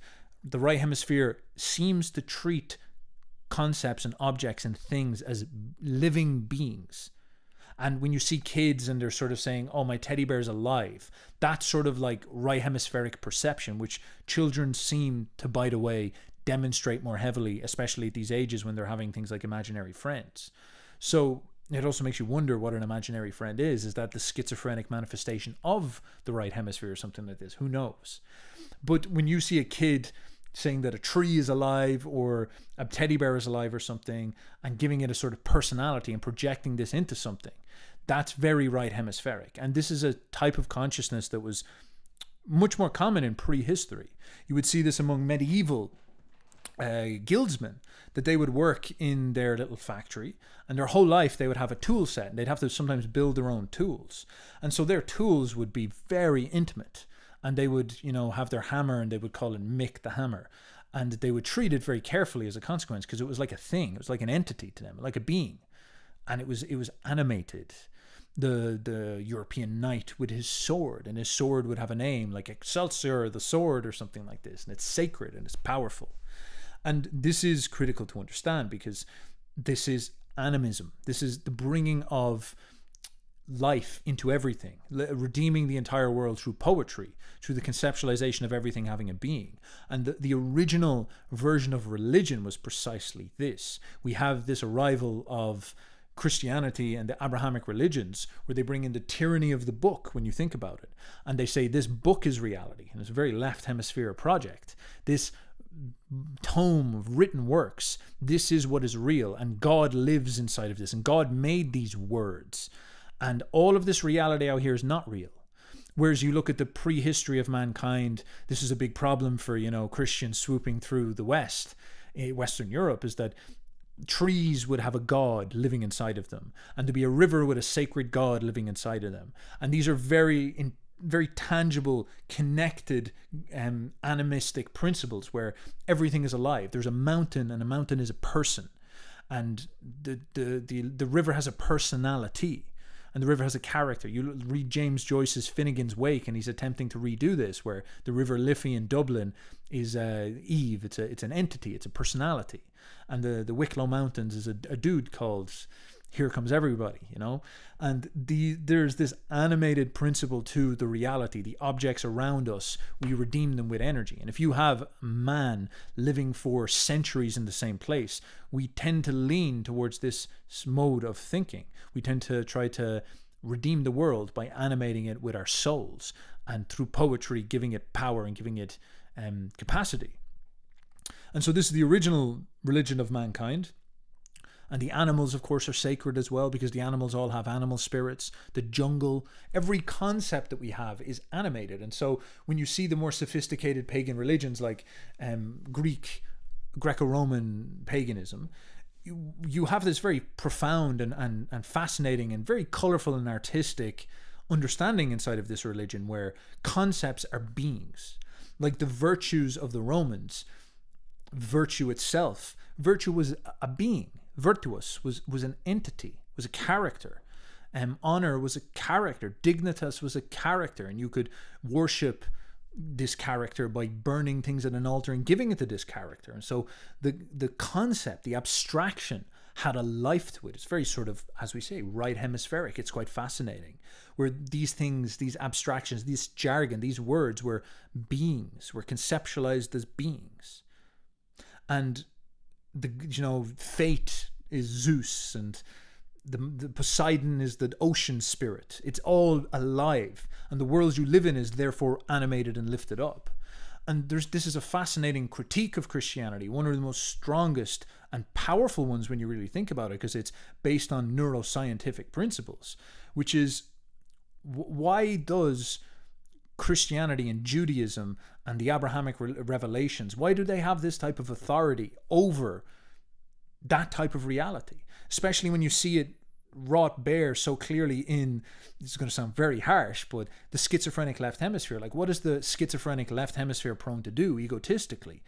Generate egotistical abstractions about reality, and generate prophetic, insane abstractions about the solipsistic idea that, you're special. That's what a schizo does. And this is what Judaism and Christianity does. It's like, God speaks to me. I'm the Messiah. I'm the meaning of history. I'm the king of the world. The Moshiach is me. And we're special. And we're the chosen people. And Christianity is Israel. And Jerusalem is the only sacred place, and everywhere else is profane. And the entire world loses all its meaning, and all the meaning gets funneled into this drama in the Middle East, which is the Abrahamic revelations. And this becomes very seductive to people, because after Christianity has taken over Europe and America, and Islam's taken over everything else, it has sterilized the animated principles of all of the world. And that means that all that's left is this idea that Jerusalem is sacred and Israel and Zion is sacred, because the animated will inside of us is now focused by a left hemisphere in one specific place and one specific story. But in some sense, it's like a spiritual tyranny. It's a grand mistake. It's only enforced by the self-referential concepts of the words. Oh, well, the prophet said this, therefore it's true. It's like, well, you know, this is like a schizophrenic speaking to themselves. Well, the dog told me I'm an angel. The dog told me I'm special. The dog told me this is the destiny of history. The magic book says this. And it's all about this profound power that words and books and concepts have to tyrannize our imagination, tyrannize our left hemisphere. They bewitch us for this reason. But then we have here in the clear, brutal neuroscience, the sort of subversion of jargon and words, and the exposition that this is actually maybe inferior is wrong, but a reduced form of consciousness that loses an awful lot of its power. And what's fascinating is that even this is very difficult for people to really wrap up against, because when you come up against the existential problems of life, you're going to default towards the strongest religions. You look at somebody like Jordan Peterson, a very smart man, but he is absolutely wrought and obsessed with Israel and Zion because he lives in Canada, and Canada is deracinated. Canada is deanimated. Canada is a part of the New World. Here in the West, there's a very interesting sort of blend of, here in Western Europe, I should say, I can go out and I can experience Irish paganism by just walking among the forest. There's like, you know, things like Stonehenge. There's these old pagan megaliths and stuff just down the road that I can go to, and I can check them out, and there's stones that have had things carved in them for thousands of years, and there's animated life inside of that stuff, and there's magic rivers that my ancestors have meandered upon and drank out of for thousands of years, you know. So I live in a very animated reality, in an animated world. But somebody like Jordan Peterson goes over to Canada, and they come in with this Christianity, with this magic book, and they destroy all the natives, and they destroy the native culture, and they cast out the native gods. And so they don't have a connection to this. They enter into a world that they have deanimated, and all that North America can really be for them is some sort of land that is not animated, that is not alive, that they can't really relate to the land in this way. And so they're very baseless. They're very without a connection to their reality. The forests are unanimated. America, Canada is unanimated. The tundra is not something they relate to. They have this disconnection to it. Intellectually, they have this block, which is almost like a left hemispheric gauze of language. And all they have in this entire spiritual desert, they can't connect with where they are, with the present specific reality, which is what the right hemisphere does, with the lived reality around them. All they can do is they can connect to this sort of abstract reality, which is what is presented to them in their Bible. And so you see, why is Zionism so virulent and powerful in America and in the Americas? And I'd say this is actually one of the main reasons, is because it's the only thing that offers people a living tradition, a living belief, a living future, a living concept of reality. It's because everything else has been deracinated and destroyed. And so you have all these Americans who are completely out of base, with their entire spectrum of their reality tilted over to Israel and to Zion. There was this guy who raised all these red heifers to assist the Zionist prophecy of bringing about the Messiah again. And this is his great dedication of his life. And he's a Texan man, you know, and it's like, what does he care about the Middle East? Why is that such a big deal to him? Well, it's because he has nothing else. It's because of the brilliance and the grandeur of the Zionist Christian stories that it actually seduces people like him to commit this great effort to breed these specific cows for this specific prophecy. But when you look at it from the outside, it seems like just pure, unadulterated schizophrenia. You know, it's like a culture of schizophrenia, because it's all these abstract stories without the animated reality that it's like you live in Texas, you live in America, you have connection to your reality and your ground. Now, it's not to say that, you know, these prophecies are like irrelevant. You should never have prophecies and this function is bad. Obviously, it's a part of our minds that we develop these types of theories and pontifications, but it's fascinating to see this type of neuroscientific, almost like subversion of this way of thinking at the root of it. What Iain McGilchrist goes on to do next in The Master and Its Emissary, in the second half of the book, is to postulate a theory of history.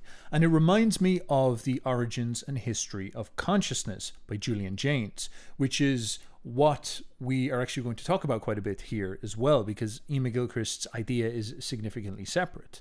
These are very novel takes because it's something that people don't really consider that much, and it's a very interesting way of looking at history and looking at art, because we have to understand ourselves as having brains that have essentially been evolving for the last couple of thousand years, and they're consistently evolving. And what we're going to notice in this evolution is these very subtle and gradual changes in how our minds work. Carl Jung's Ion comes to mind here as well. Like, how has our minds changed since the advent of Christianity? What about the advent of writing? There's pretty decent evidence that since the arrival of Christianity, and specifically the printing press, we've actually become more adept at using our left hemispheres, or so people claim anyway. Because when we study Europeans, they tend to have much more bifurcated left hemispheres than people from cultures that don't write as much and aren't capable of writing. So that could be a thing where, you know, they're evolved different than us, or they're like less evolved or something like this. You go to an Amazon tribe maybe, or something like that. Or it could be an instance where, because of the type of environment we've lived in, our evolution is steered epigenetically in a certain direction, which has now hard-coded it into genes. And so how would we judge what is happening within the brain? Well, we've set up all these first principles about what these two hemispheres do and the types of phenomenon we can expect to come out of these two hemispheres.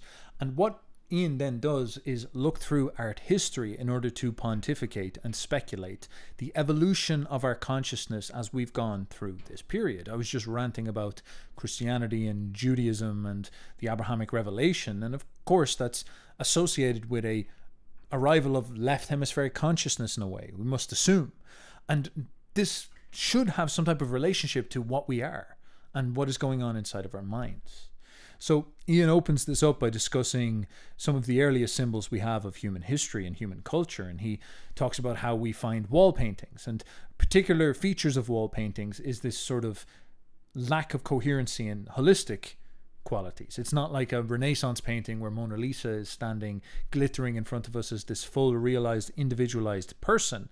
Instead, it's almost like cartoons or abstractions or impressions. You're seeing like an entity's bum, or a woman, you know, a woman with her jabs, or some guy with a spear, or like an animal's head or something like this, or figurines or body parts. And there's no specific clear faces. Nothing is individualized. They're all like abstractions and characters and categories and labels. You know, horse, donkey, buffalo, man, woman, boobs, like this type of thing. And so Iain is getting on to the idea here that these early people might have been very left hemisphere orientated, which is a weird thing to think about. You know, well, I guess he's not trying to speculate too hard, but he's pointing out that it leans in this direction. Now, the suggestion here, of course, would be that in prehistory, we would have had a bicameral mind because we evolved these modern brains. And the process of evolution that we have been through has seen the segregation of our hemispheres into two separate forces. As we were saying before, the job of the hemispheres is to take responsibility for an action, and they tend to be able to subvert or inhibit the other hemisphere in order for them to jump forward. So the relationship between the two hemispheres is that the two hemispheres can operate, and when one of them wants to step up and do a job, it shuts the other one off. So for example, the right hemisphere is actually very capable of utilizing language and using language categories, but the left hemisphere is very well wired to be able to turn that part of the right hemisphere off. So when we're in a normal conversation where we're habitually speaking, the left hemisphere is going to subvert the right hemisphere and tell it to shut up so it can talk. Now, if we get into a novel situation where we have to say something we've never said before or something like this, the right hemisphere can actually switch on and maybe even subvert the left hemisphere and contribute towards the process, or at least demand that it gets equal share at the table. I've lots of speculation about this.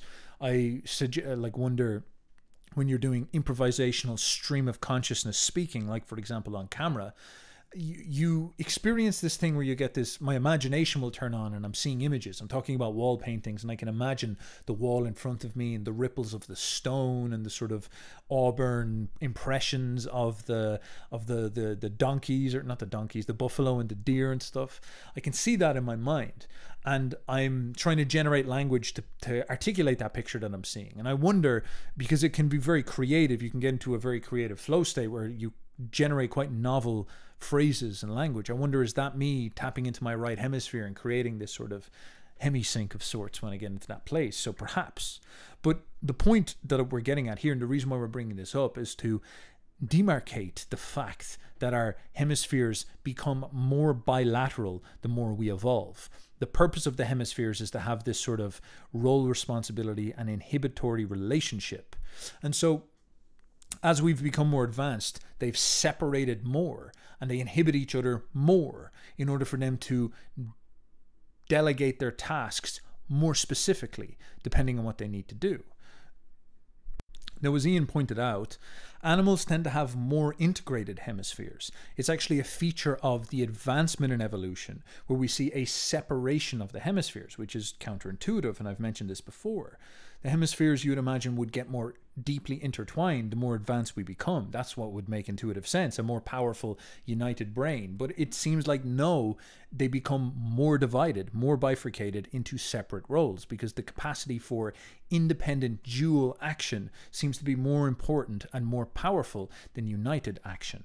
So as we've advanced, we have become more split. We've become more divided and more capable of being divided and more capable of inhibiting. And so animals have less of this than we do. And so you could come up with this theory. This is what Julian Jaynes would suggest, that our minds have gone through this evolutionary process in our consciousness, where consciousness has changed. There was a time in the past where the right hemisphere might have been more present in our consciousness than our left hemisphere. Our experience of reality as a conscious mind may be centered on left hemispheric consciousness.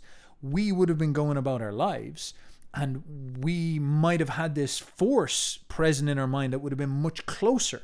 It's almost like, you know, the moon. If the moon was pulled closer to us, we'd notice it more. You know, it would be swinging around outside all the time, and it would be affecting the tides much more intensely because it's closer. It's sort of like this a little bit. But now the moon is very far away, and so we barely notice it. The tides go up a little bit, but it's not really there that much. And it's sort of like this with the two hemispheres, because the inhibitions have been so strong and the hemispheres are more split apart. Does the right hemisphere come across to us as almost entirely unconscious now, and it operates in a separate mode of existence, sort of away from what we understand as normal consciousness? And were people in the past, was their version of normal consciousness more like a God consciousness, where they would have active godlike forces coming in all the time? So if you think about earlier religions, they would have been less rational. There wouldn't have been this rich clarity of consciousness that we have. There wouldn't have been this sort of like cold, clear air of modernity that we have, where we don't see the magic in everything anymore, and we don't see, you know, stones as being alive, and we don't see figures in the sky, not like a psychedelic trip where we're seeing gods in the sky and stuff like this. But do animals live in this perpetuated animalistic primal religion where the sun is a living being, and our right hemisphere is projecting that livingness upon it, and we can't see reality any other way? And we're primal people the same, where they would go out and they would see a buffalo and they're experiencing like the buffalo god, and when they look at a tree, do they project lived experience into the tree? And was their animated religions actually more of a reflection of a more animated, united mind back then, which would have had very severe limitations, such as the inability to be rational, to be distant, to be left hemispheric, and as a consequence inferior for performance and action and even maybe comprehension of reality, but at the same time a more vivid and enlivened mind that we probably lost when we split apart. So you can imagine that there was this gradual shifting in our consciousness, and this is the theory of Julian Jaynes's breakdown of the bicameral mind, is that 10,000 years ago, when you read the Bible, you read the Torah, you're getting this document that's explaining a style of consciousness that was actually real. Like you read the Iliad, for example, And you're hearing these stories of like Athena coming down and grabbing Achilles' straw-like blonde hair and pulling him back and telling him to shut up and not to attack Agamemnon. And you're thinking to yourself, yeah, but that's a metaphor. You know, that can't be real. That has to be a metaphor. And you look at Troy, that film that was based on the Iliad, and Brad Pitt has that scene with Agamemnon. But instead of using Athena, because that would just be too schizophrenic to have like some god come down, they couldn't do that in a modern audience. So instead what they do is they get the guy Odysseus, who's played by Boromir, I forget his name, Alex something maybe, and he acts as the voice of reason. And so they rationalize it, they make it normal, they take out the godlike quality.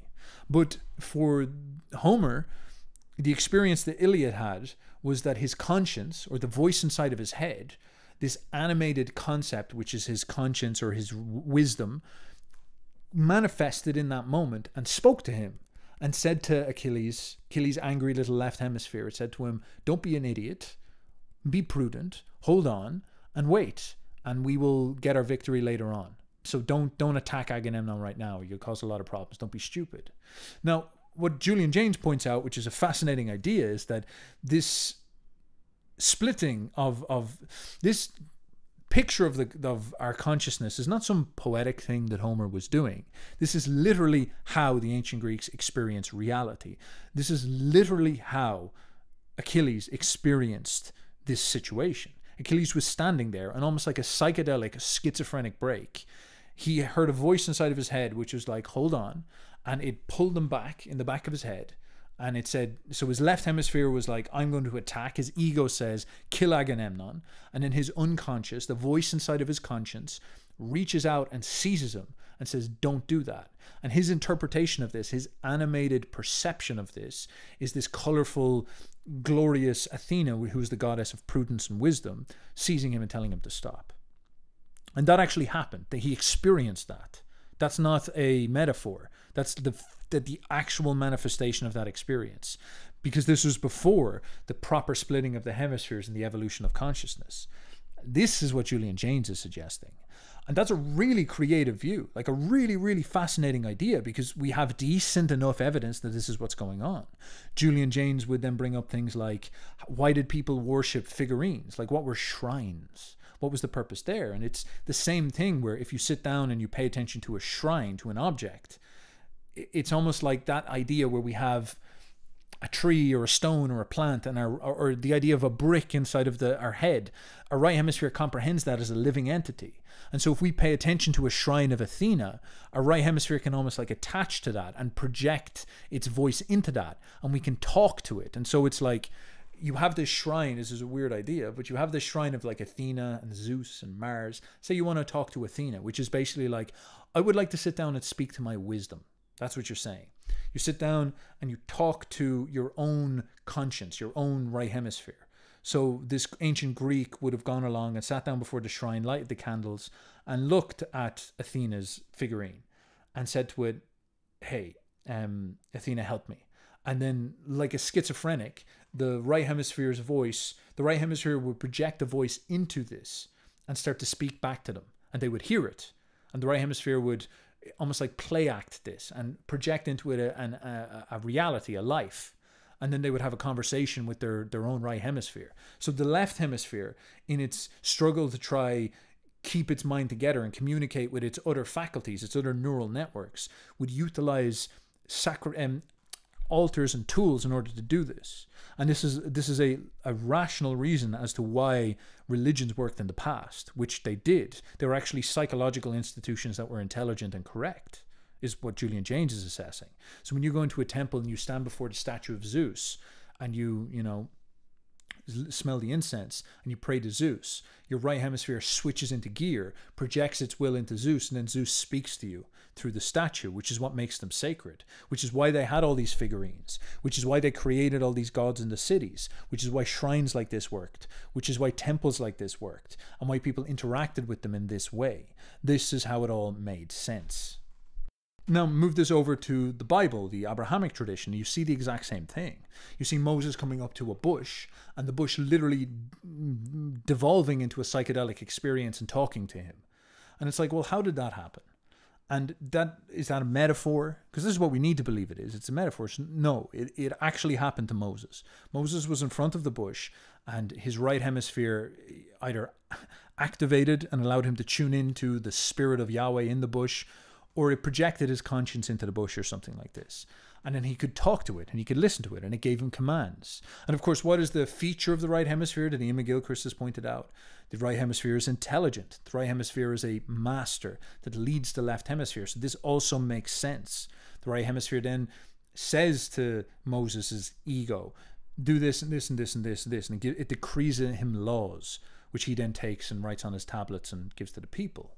And so the feature of the Abrahamic religions is Yahweh commanding, Yahweh as the Lord and commander. And this is the experience that you see running the whole way through the Bible until Ecclesiastes, until this moment where it seems like the death of God happens. And it seems like everything becomes deracinated and they lose this animism and they become rational. And all of a sudden, God moves from being this very intuitive, unphilosophical, unexplained, lack of blatherbraining experience where they're just documenting walking around in the world and having this voice, God's voice, come down and speak to them all. This is what their experience of life was like, is just having God pumping information into their head. The same with Achilles, having information coming in. To the arrival of the rational mind, where they have to pontificate, they have to think, they have to become more sophisticated, they have to self-introspect, and they take on the sort of habit of almost like an atheist. You read Ecclesiastes, and this is thousands of years old, and it sounds like a modern nihilist writing. You know, it sounds like Schopenhauer or something like this, Rustin Cole or something. And it's self-aware. God is merely a sort of abstract force that you're supposed to relate to, but he doesn't speak to you in that type of way. It feels distant, it feels cold. And this is all signals of a much more difficult problem for these people back then that reflects our day, which is that they don't have an intimate, close, living relationship with these forces anymore. It seems like the gods have vanished. And Julian Jaynes categorizes this as the breakdown of the bicameral mind. No longer do the schizophrenic words come in through our imagination and talk to us. No longer does that happen. Instead, we have split apart, and so we've sort of been lost and stuck in our rational minds, and we've lost access to this sort of glorious, powerful reality of the visceral right hemisphere. Now, Julian's theory is brilliant and very creative and ingenious in the way that he saw this stuff, especially so early. This is like nearly 30 years old, 40 years old at the moment. So highly recommend you check that out and study that. And that type of original thinking has to be encouraged, because I love that stuff. You know, it really gets you to ponder. But Iain McGilchrist takes it to task because there's a lot of problems with it.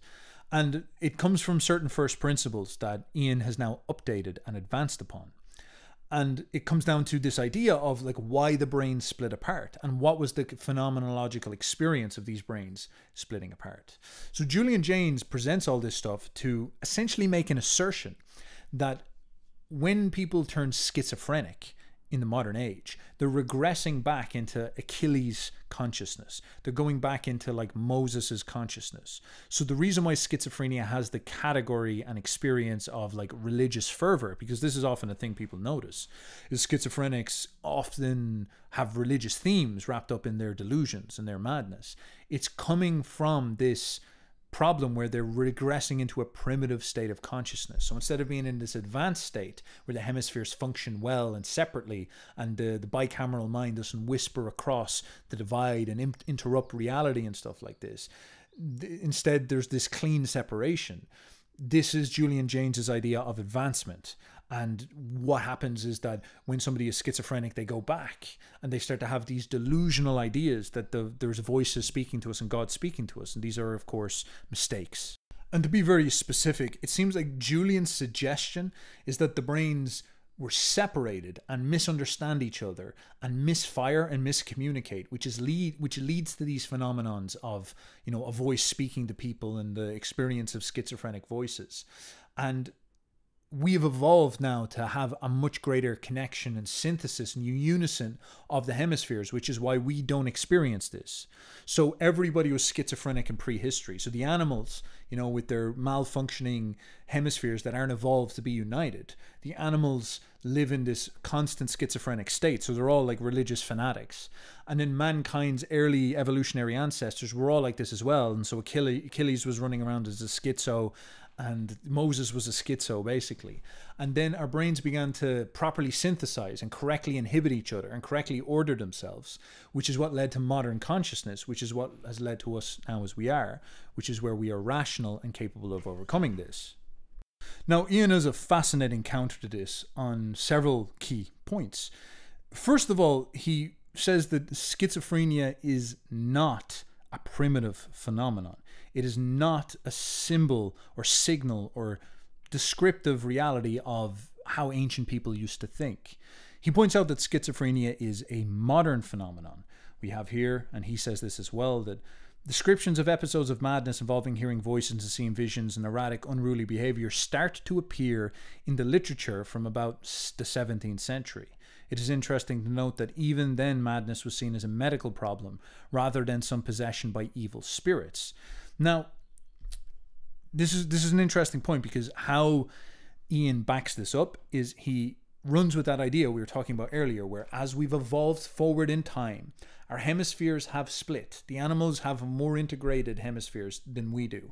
Ours develop more sophisticated inhibition processes, more sophisticated splitting, more division and more delegation of tasks separately. You look, for example, at a language like German, and German clearly shows that it's more bifurcated than other languages. Arabic, for example, seems like it's more integrated, and there could be a variety of reasons why that is, which actually we'll talk about as well, because Iain gets into language later. Now, it seems like there's some type of severe splitting happening in mankind. Mankind splits more. So how could schizophrenia be a symbol of the brains of the brains failing to unite, as Julian is suggesting, as the brains falling apart, when in reality what is actually happening is the brains are falling apart? So Iain flips it on its head. So the evolutionary process is not that we began growing two separate brains and they're slowly coming together. Instead, it's the opposite. We began with one brain and it's slowly coming apart. And that actually makes more sense when you think about it.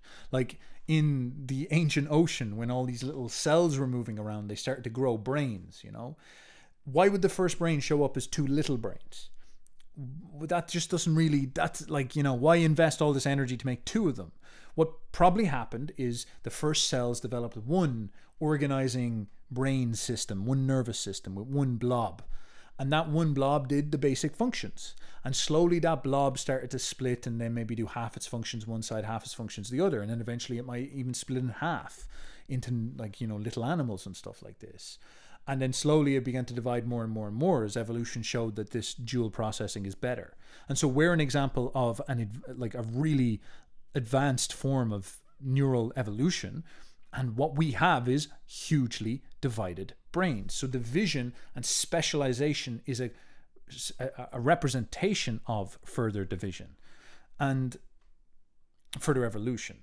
And what this means then for schizophrenia, now this is Iain's theory, there could be a weakness here, but nonetheless, what this means for schizophrenia is that something like schizophrenia has only begun to appear in the last 300 and 400 years in response to the severe splitting that we have gone through in the last sequence of centuries.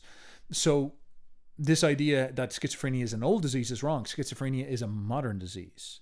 And it might be an instance or an example of a pathology related to how our hemispheres function. Julian is correct on this, but he was wrong in his understanding of why.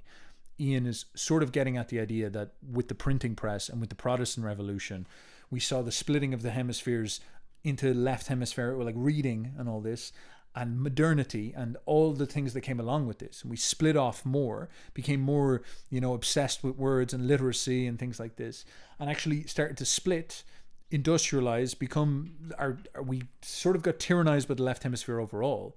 And the consequence of this is the arrival of this phenomenon which we call schizophrenia, which is marked as the left hemisphere losing contact with the right hemisphere and rambling by itself and going insane and not being able to connect to reality. And so he points it out being a modern disease. Now, there's certainly something to this. I do wonder if there's a mistake here, because it's this assumption that, well, this only showed up in the 17th century. And we kind of have this issue where it's like, well, maybe that's because we only really became scientifically clear-headed in the 17th century. I'm sure the easy argument here would be that if anybody displayed traits of schizophrenia in the medieval times, which was before the 16th, 15th century, they would have been sent to the church and been called insane or mad. And anybody in prehistory would have been called possessed by demons. And that would be the obvious explanation. So like the idea here then would be that schizophrenia has always existed with us, and that this modern manifestation of it is simply just a new label we have for it. So I think maybe Iain might have a mistake there. It's something to ponder. But there is an interesting problem there where it's very clear to people that this is a medical problem, not a demonic possession problem. And this is actually held up in how people deal with modern exorcisms. For example, the Catholic Church will perform demonic exorcisms. They do believe that demons and Satan will possess people and enter into their bodies and take control of them. They do believe that happens, and it's quite a scary thing. I think there's a woman called Emily Rose you can check out who had this from Germany, and it destroyed her. It was what that could have been the name of the film, by the way. I'm not quite sure, but it's a horrible story. But it's a very real thing that the church takes serious. Now, before the church will sanction an exorcism, they will force the person to get thoroughly medically checked to make sure there's not some type of schizophrenic issue going on. And this is because schizophrenia has very distinct patterns, which Iain points out are very closely related to the things that we understand as mental disorders based on the left hemisphere being by itself. Radical conspiracy theories, developing messianic complex identities, developing this theory about people speaking to you, getting these implications of things without context that you're getting messages. This type of stuff, an inability to properly understand reality and contextualize things, all symptoms of schizophrenia that are well known, that align almost flawlessly with the left hemisphere by itself. Whereas demonic possession is really creepy, because demonic possession is you start speaking with voices that are not your own. You start to put on voices. You use almost exclusively religious language. You get violent. You start to attack people. You have ruthless responses to Christian symbolism and biblical symbolism and religious symbolism. So that's not necessarily the same as schizophrenia. That's a little bit different. Although there's obviously a crossover. Schizophrenics often use religious symbolism. But there's certain other things that are weird about it. Like schizophrenics don't always spend their time, you know, it's not as common for them to start to generate all these weird voices and stuff like this. So there's actually a criteria difference here for anybody who likes specializing in this stuff and getting into the weeds.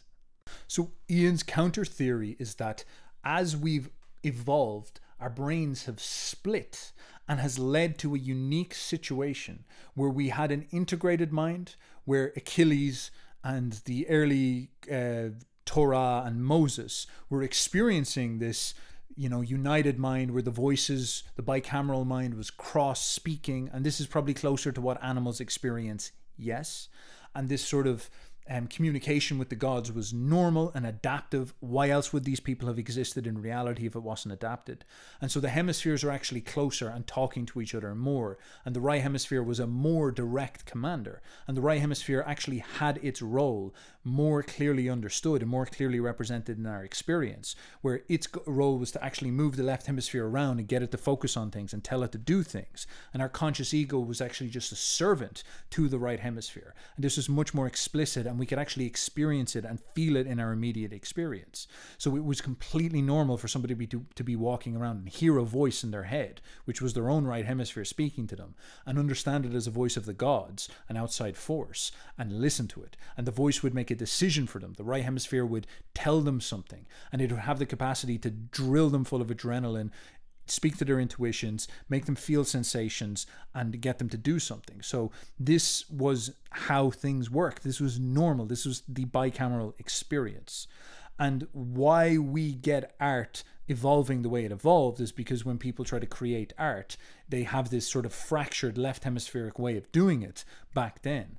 But as things have evolved forward and the splitting has become more complete, we've entered into this very fascinating world paradigm. So Iain's idea, as far as I understand it, is that we were thrust into this evolutionary paradigm where our hemispheres began to fragment very significantly, and we broke off from the voice of God within. And these two forces have existed within us ever since those days. We've had our unconscious mind and our conscious mind acting in the world since back in the day. Maybe beforehand, the unconscious mind and our conscious mind was more synthesized, and they worked together more closely, as the psychoanalyst would understand. You know, this is not actually quite a novel new idea. It's just that we've got pretty solid intellectual grounding for it now. But that the animals, you know, they had a less developed ego. They had a less segregated ego. And so for that reason, they operated more together, more in unison. Now our problem is that we have split apart. And so our ego operates more free, which gives us much more power to do things in much more rational and conscious ways, because it's been separated into its own institution. Our left hemisphere is an absolute beast and actually shows us significant examples of why we're so powerful. For example, language. Our capacity to generate language is an enormous tool that we have wielded to take over the world. Our capacity for routines, for procedural thinking, for the step-by-step processing of how operations work, group organization, all this stuff is left hemisphere coded. This is how we get factories. This is how we get engineer mechanical thinking. And this is how we get rituals and higher organization for society. Obviously, groups would be things like armies. Left hemisphere is critical for all of these things. And so we've separated out into this, and it's empowered us, transformed us into the apex predators of the world. But of course, there's trade-offs for this, and that's that our right hemisphere flies away, vanishes. And then we have this issue where we're split in half. And we have these forces oscillating around. And so Iain's pointing out something like early art shows this problem where it seems like men of the past are stuck being like left hemisphere artists. And so when they're trying to generate art, as we were showing with the cave paintings, there's this sort of like cartoon-like segregation of it. And it's almost like these artists are just the left hemisphere by themselves trying to figure out art. And then what Iain points out is that when we come to ancient Greece and ancient Egypt, we see this moment where all of a sudden mankind seems to have figured out how to utilize his evolutionary programming to synthesize both forces and achieve a glorious moment, which was Athenian Greece. And this brings in this idea of Nietzsche's birth of tragedy, Nietzsche's notion of why was ancient Greece and Athenian Greece the first moment in history, the first culture in history to produce a high culture. And I'm going to actually talk about that in a much longer video as well that will be coming up soon. So what Iain is pointing out is that in the run-up to this great moment where we see the flourishing of ancient Greece, you're seeing again these traits in ancient artwork. You have what we call the kurai. So these kurai are statues that show up in ancient Egypt, and the Greeks copy them. And they're good. They're like absolutely powerful, but they're a little bit kind of flat and two-dimensional and soulless and lifeless. They don't have vividness. They don't have a compelling richness to them. Now you compare this to later ancient Greek works that only come a couple of hundred years later, and they're individualized. Their faces are perfect. They look like an actual person you could bring back to life. Their proportions are exact. It looks realistic. It looks glorious, profound. All the details are fully fleshed out. It doesn't look like a sort of uncanny representation of a man. It looks like an actual person specifically. It's a fantastic advancement forward. And in the run-up to this, you can see that we have a lot of interesting traits about these kurai. So these kurai, all of them stand face forward. So they're all very rigid and straight. They have no posture. Their faces are sort of blank and sort of autistic nearly. There's like a glassy look to them, and they have no real, their expression is sort of blank. They stand up as this like image of a man in a very strict way, like a soldier or something like this, with no soul, no identity, no specificity. Their proportions are close, but they're not quite right. They look a little bit off, a little bit weird. They look a little little bit distorted. They look a little bit unhuman. You know, their heads are a little bit off and everything's just a little bit strange. Now, this is how this type of art works for a while, until in ancient Greece, around about the birth of tragedy time, around about Athenian Greece, famously just before Socrates and all them show up, we have this explosion of fantastic individualism. All of a sudden the proportions begin to get correct. The faces take on the actual real face of a man, of people. And the postures become an awful lot more graceful and more relaxed, more normal. You could actually imagine someone standing in the posture that they have in, instead of being rigid and face on. And then this eventually evolves into this vivid and complete way of working. And so what Iain McGilchrist is noting is that this sort of glassy sterileness of these early Kairos statues is the left hemisphere dominating, the ego being super dominant. And what happens as we get towards the moment of high art is that the Greeks seem to have a moment of synthesis where the right hemisphere and the left hemisphere unite in force, hemisync, and produce super art and make everything more three-dimensional, properly represented, individualized, realistic. Everything becomes actually high and specific and glorious. So what happens in ancient Greece, Athenian Greece at this point, which is famous for many reasons, we always assume Athens is the glory days, is there's this explosion of this type of realism, but it comes alongside a generalized artistic and scientific revolution. We see the arrival of high literature. For thousands of years up to this point, writing has existed, but it's only been used for bureaucratic Excel sheet left hemisphere behaviors.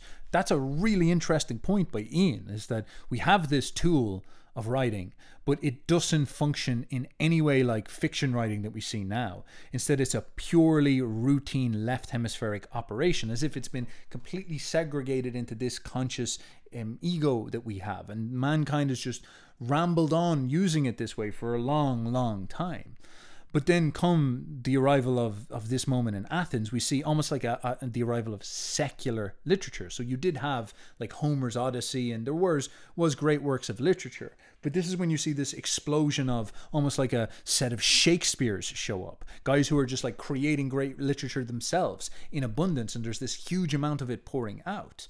And the kind of mark of this literature as well is the arrival of a sort of humor, gallows pessimism, you know, this sort of awareness of reality and this ability to joke and be ironic about it and generate a sort of hilarity to it. And then, of course, the arrival of comedy and the arrival of tragedy and the arrival of character acting and theater. All of this stuff shows up at this time. Of course, philosophy comes along with this as well.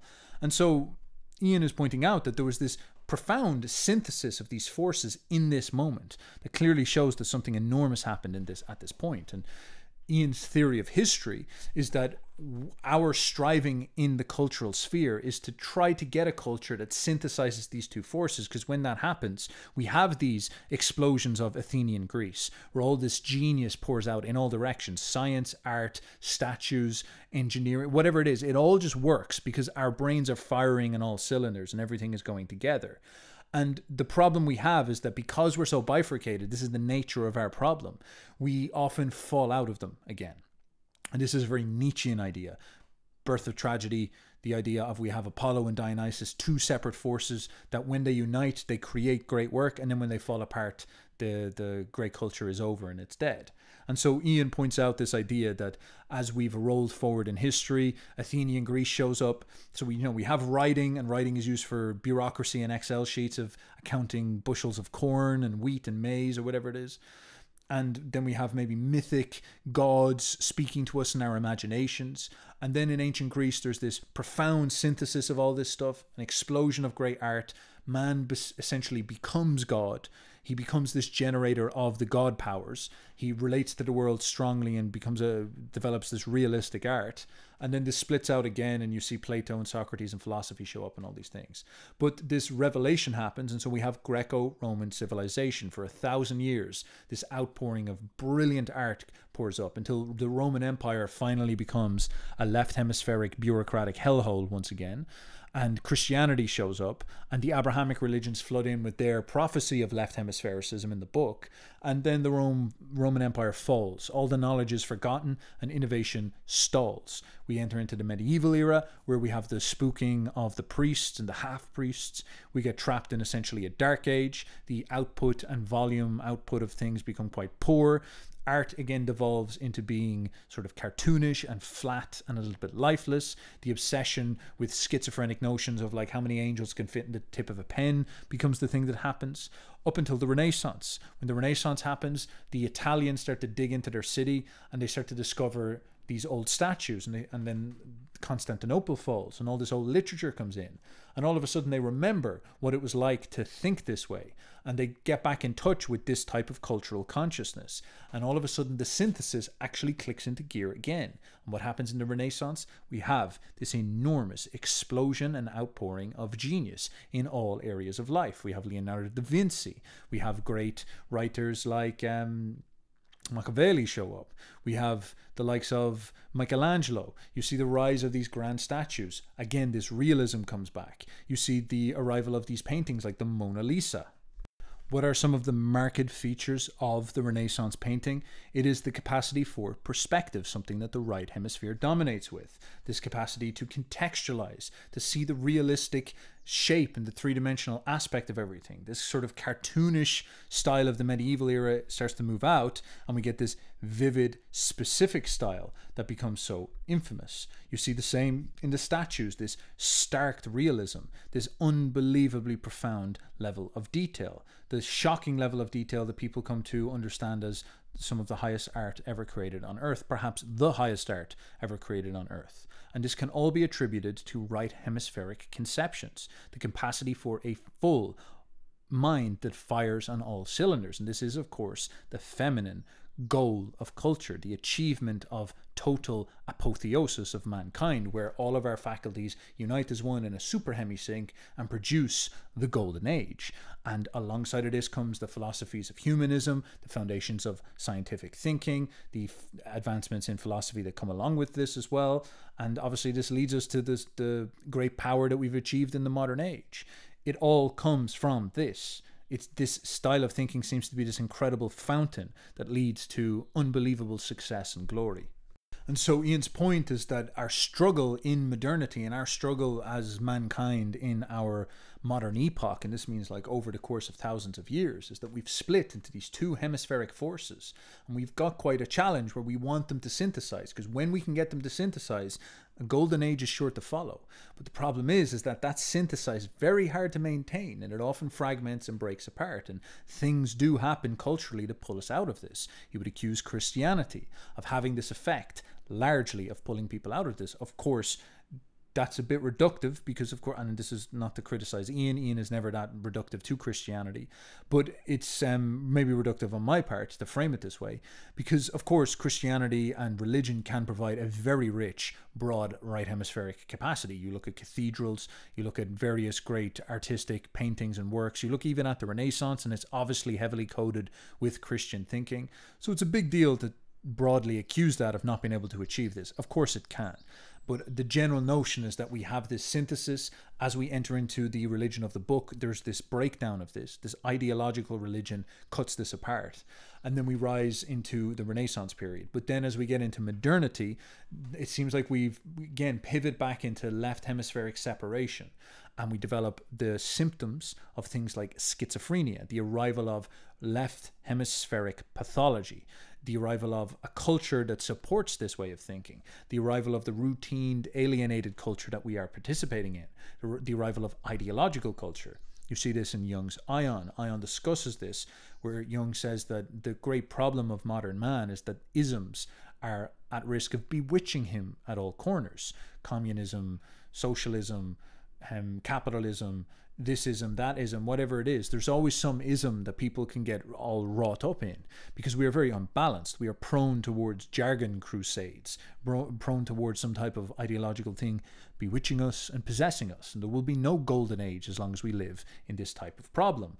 Now Iain goes to further enforce this idea by pointing out some interesting features throughout this historical period. So during the Iliad, there's interesting ways that the ancient Greeks used to refer to themselves that almost seems like the left hemisphere having a couple of issues. So for example, it understands certain parts of its body speaking to themselves. So, you know, Achilles' thumos will talk to him from his liver or something like this, and there'll be a force inside of his chest communicating with him. And so it seems like the experience this guy is having is, you know, his chest, his heart is telling him something, then his conscience is telling him something. And he seems somewhat fragmented. He seems like a left hemisphere with these forces coming in, poking at him, and he can only really comprehend it as these outside forces communicating with him.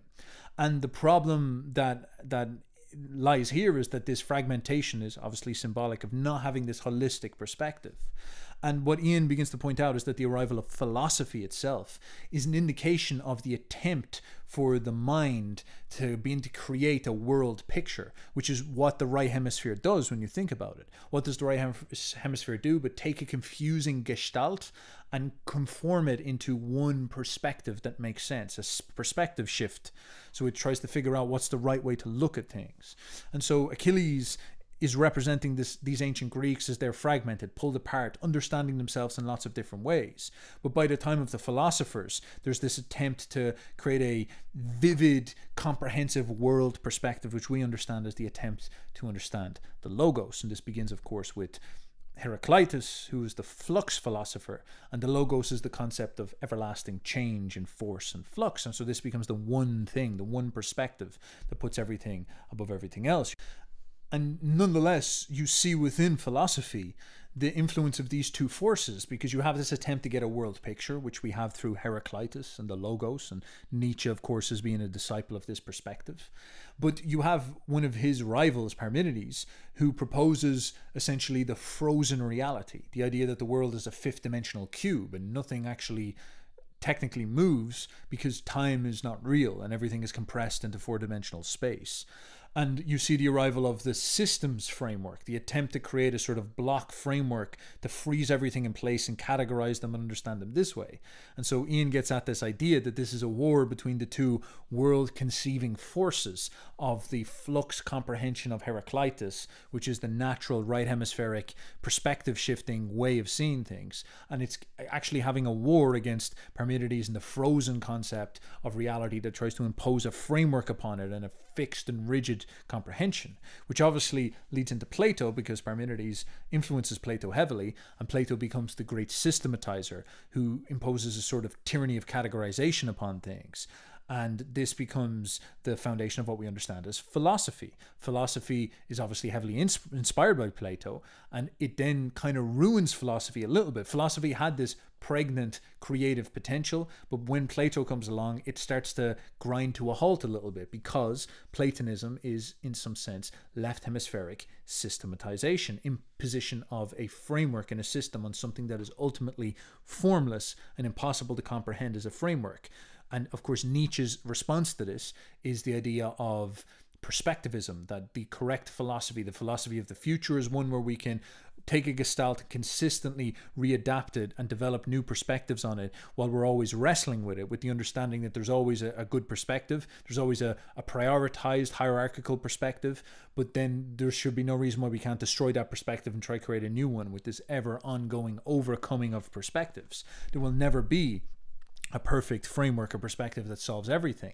That's ludicrous. That's something that only the left hemisphere would believe. And this is a radical understanding of philosophy that brings in things like neuroscience that is actually really interesting by Iain. And this also brings us into the story about the evolution of language, because Greek language is actually highly bifurcated, highly left hemispheric, highly specified to one lateralized side of the brain. Now, what's interesting is that language did not evolve as this exclusively left hemispheric thing. Weirdly, language shows the traits of the right hemisphere first, which is interesting. It seems like the right hemisphere might have invented language as we quite understand it. And Ian's evidence for this is to point out that originally language was obviously pictographic. It was very imagistic, first of all.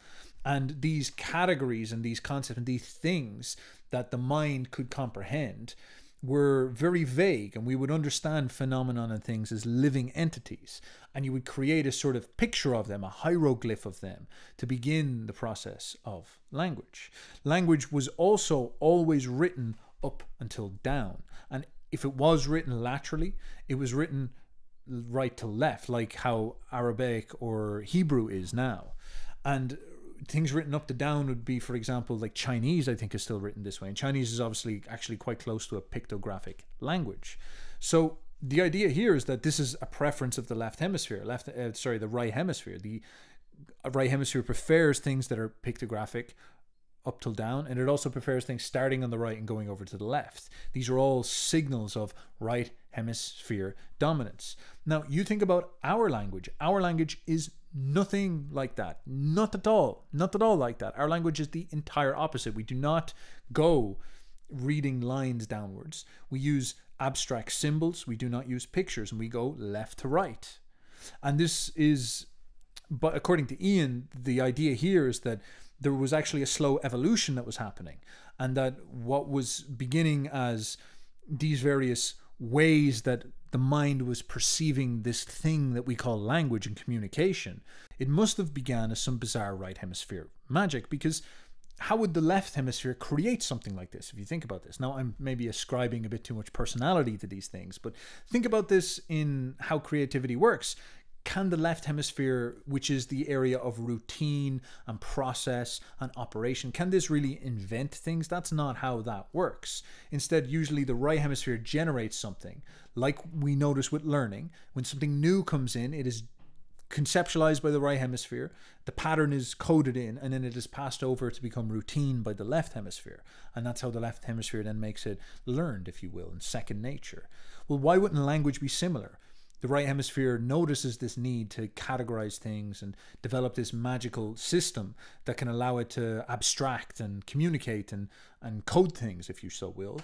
And so the way it generates language is in this process. It's almost like a gift from the gods. You know, Enki comes and gives mankind language, and the images and the pictograms show up like this dream category, this encyclopedia of dreams that people begin to document down and formalize and utilize, coming out of the right hemisphere. And so it displays these traits. It goes right to left. It goes down to up till down, sorry.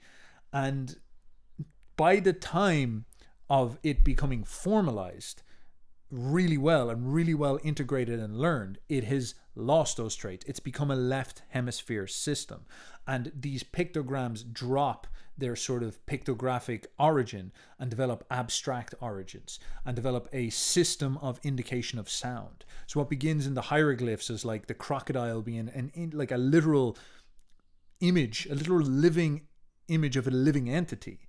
The crocodile hieroglyph eventually evolves into, you know, this is not how it actually happened, but, you know, it evolves into a sort of big long stick or something like that, and then that evolves into like a wavy W, and then that evolves into the W, and then we have the origin of the word W or something like this. And this is how the evolution of language sort of happens. It begins as pictures and evolves into abstractions. And by the time we get the Greek language, we have a language that is almost entirely about sound. So it's gone from being pictures to being a system of signifiers that help people communicate speech, which of course is very left hemisphered. So you're not seeing images anymore that are representative of things that you can see. Instead, you're just seeing all these like glyphs that are going to help you make sounds, make mouth noises that will be able to communicate to people information and abstractions.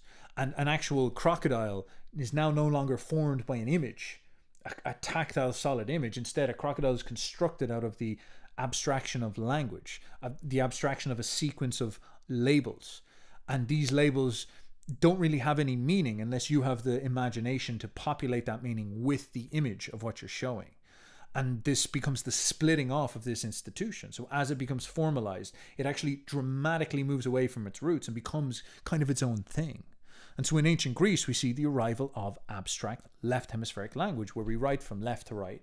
We have a alphabet that does not use images at all and is full of vowels and sounds and orientated towards this. And it operates entirely in this way. And modern neuroscience confirms that there's something to this. Now, all languages are very heavily left hemisphere coded, but it seems like Chinese has quite a large relationship to the right hemisphere still, especially the pictographic parts of it. And of course, Arabic seems to have the same thing. I discussed earlier a recent study that came out where German is more bifurcated and split than Arabic in the neuroscientific brain scans, and it seems like Arabic is more interconnected and more linked together. And another wonderfully astute observation by Iain is the arrival of the abstraction of finance and money, because in Homer's time you don't see something like a peer-to-peer digital currency like Bitcoin. You don't see the concept of a currency. You don't see this abstraction of coins that are representative of abstract value. There's no idea about this. There's no way of equating a coin to something else.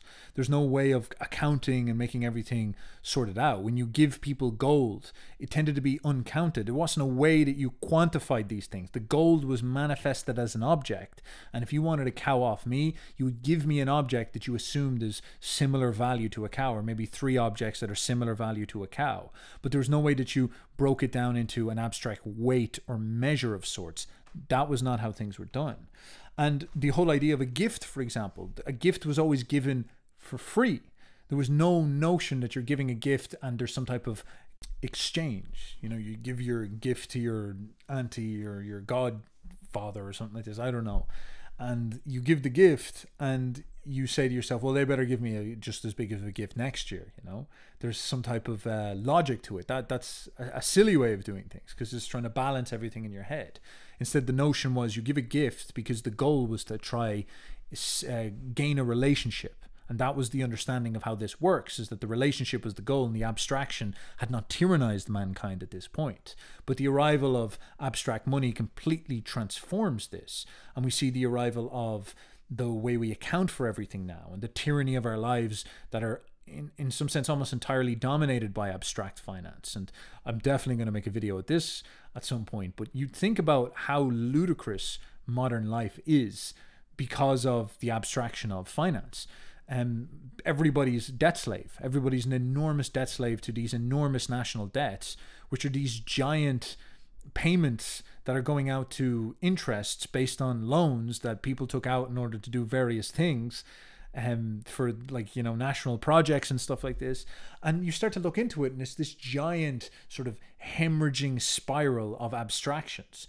And the system is massively deflating everybody's currencies. And so we're all working, exchanging our time, exchanging our labor in order to gain cash so that we can buy tangible things like houses and like food. But interestingly, even though it seems like we're in this age of abundance, the buying power of our currencies have enormously inflated to the point where it costs like 20 times as much now to buy a house than it did back in the day. And if you can actually throw away the abstraction of money and go down to the real tangibles, you start to realize how seriously we are getting screwed by these abstractions, because it only took 1 year of work for one man in, you know, the 1940s or 50s to buy a full house. So if he only made, you know, $4,000 a year, he'd be like, what a brokey. You know, Top G puts on his glasses and says, what a brokey. But this is not correct. If he made $4,000, that's actually not that bad, because guess how much a house cost? $4,000. How much did milk cost? If you got $1 of milk, you get like 40 gallons or something like this, you know? So the power of his currency back then was much more. So if you equate labor, a year of working, you would be able to buy an asset, which is a house. Compare that to you now. You have to work for 30 years and take out a mortgage at which you pay an extortionate amount of cash and work that off for 30 years. So your power is 30 years weaker, despite the fact that you're getting paid 60K a year or 70K a year, something like this. Now that's a big story, because you see how the abstraction bewitches people. And it was through the arrival of abstract finance that these types of things could begin to happen, and mankind could enter into a very profound sequence of history, which is the tyranny that our abstractions have waged over us. And it is not always been like that. Actually, this is only a very recent innovation. On top of this, so is writing. It's weird to think this, but writing is not something that we've had for very long at all. Neither was abstract finance and currencies. And these are two of the most defining parts of our modern life. We write things all the time and we pay for things all the time.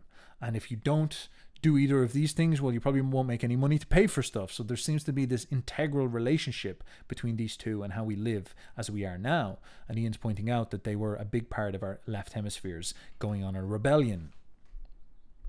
Now, what we see then at the end of this is that during this period in Greece, during these golden ages where Western civilization was essentially forming, quite a lot of things were beginning to formalize into this split set of attributes. You were seeing the arrival of abstract writing, abstract finance. You're seeing the arrival of the attempts to create philosophical paradigms for the world, the arrival of framework philosophy coming in at this. There was these brief moments where these two split forces were synthesizing and producing great culture, great innovations, and then they would split apart once again, and seems like they would start to cause us issues. And Iain is basically saying, as a civilization, we are oscillating between hemisync, where we are able to achieve wonderful things like ancient Athens, like the Renaissance, and then the splitting into periods where things start to tyrannize us, like, for example, like a constant recurring bout of schizophrenia.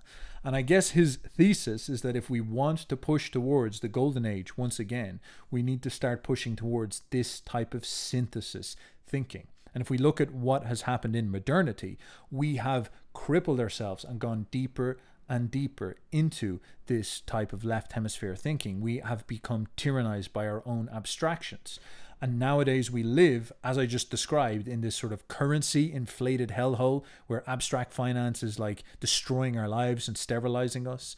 We are living in a tyranny of writing and information, the slosh of information moving around us. We are building things like artificial intelligence with the intention to replace ourselves and destroy what is human and generate art.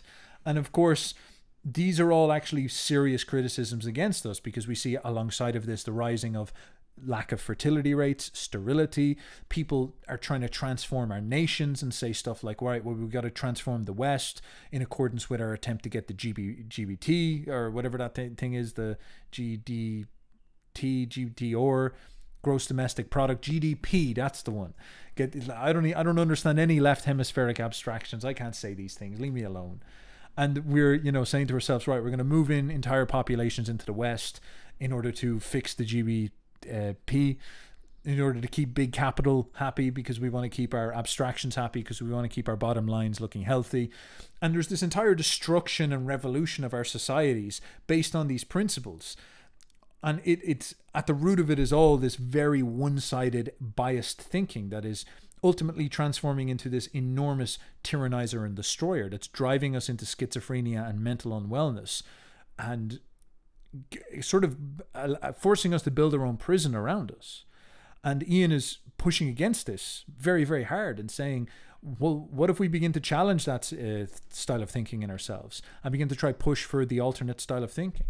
Maybe that's all it takes, maybe only a couple of generations of us actually working hard on synthesis thinking could turn the ship around in a profound way and lead to an incredible amount of power.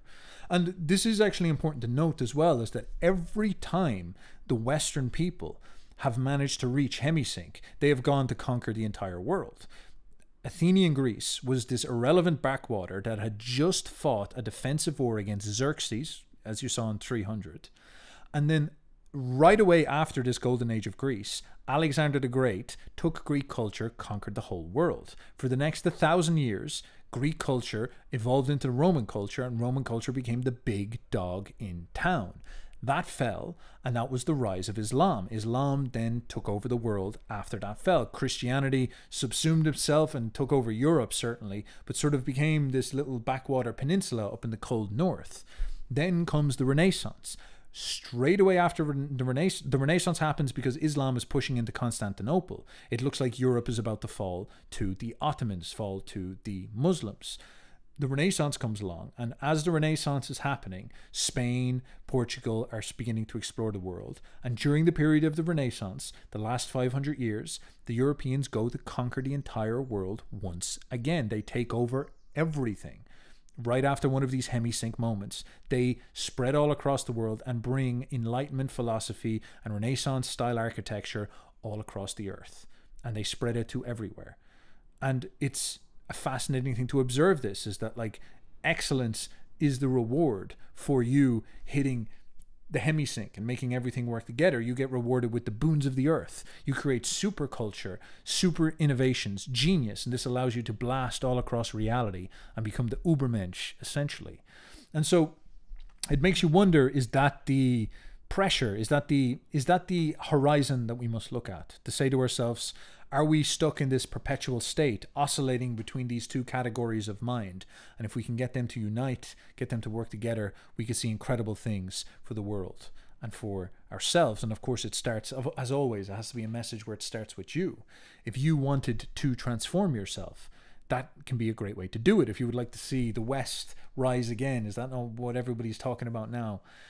It can begin with you. It can begin with you trying to hemisync within yourself and getting the most out of your mind. Because once one artist figures out how to create great art, it starts a culture going in that direction. And that's when you start to see all these wonderful things manifest together. So what a brilliant philosophy, what a brilliant perspective, grounded in evidence, lots of studies in neuroscience to back it up, and lots of profound and fascinating questions that come out of it. So I hope you enjoyed this. I'm going to have to leave it for now because I've been ranting for so long. I might just drill your brain into left hemispheric submission and you'll create abstractions like usury and enslave us all. So thank you for your time. Stay juicy and bye-bye.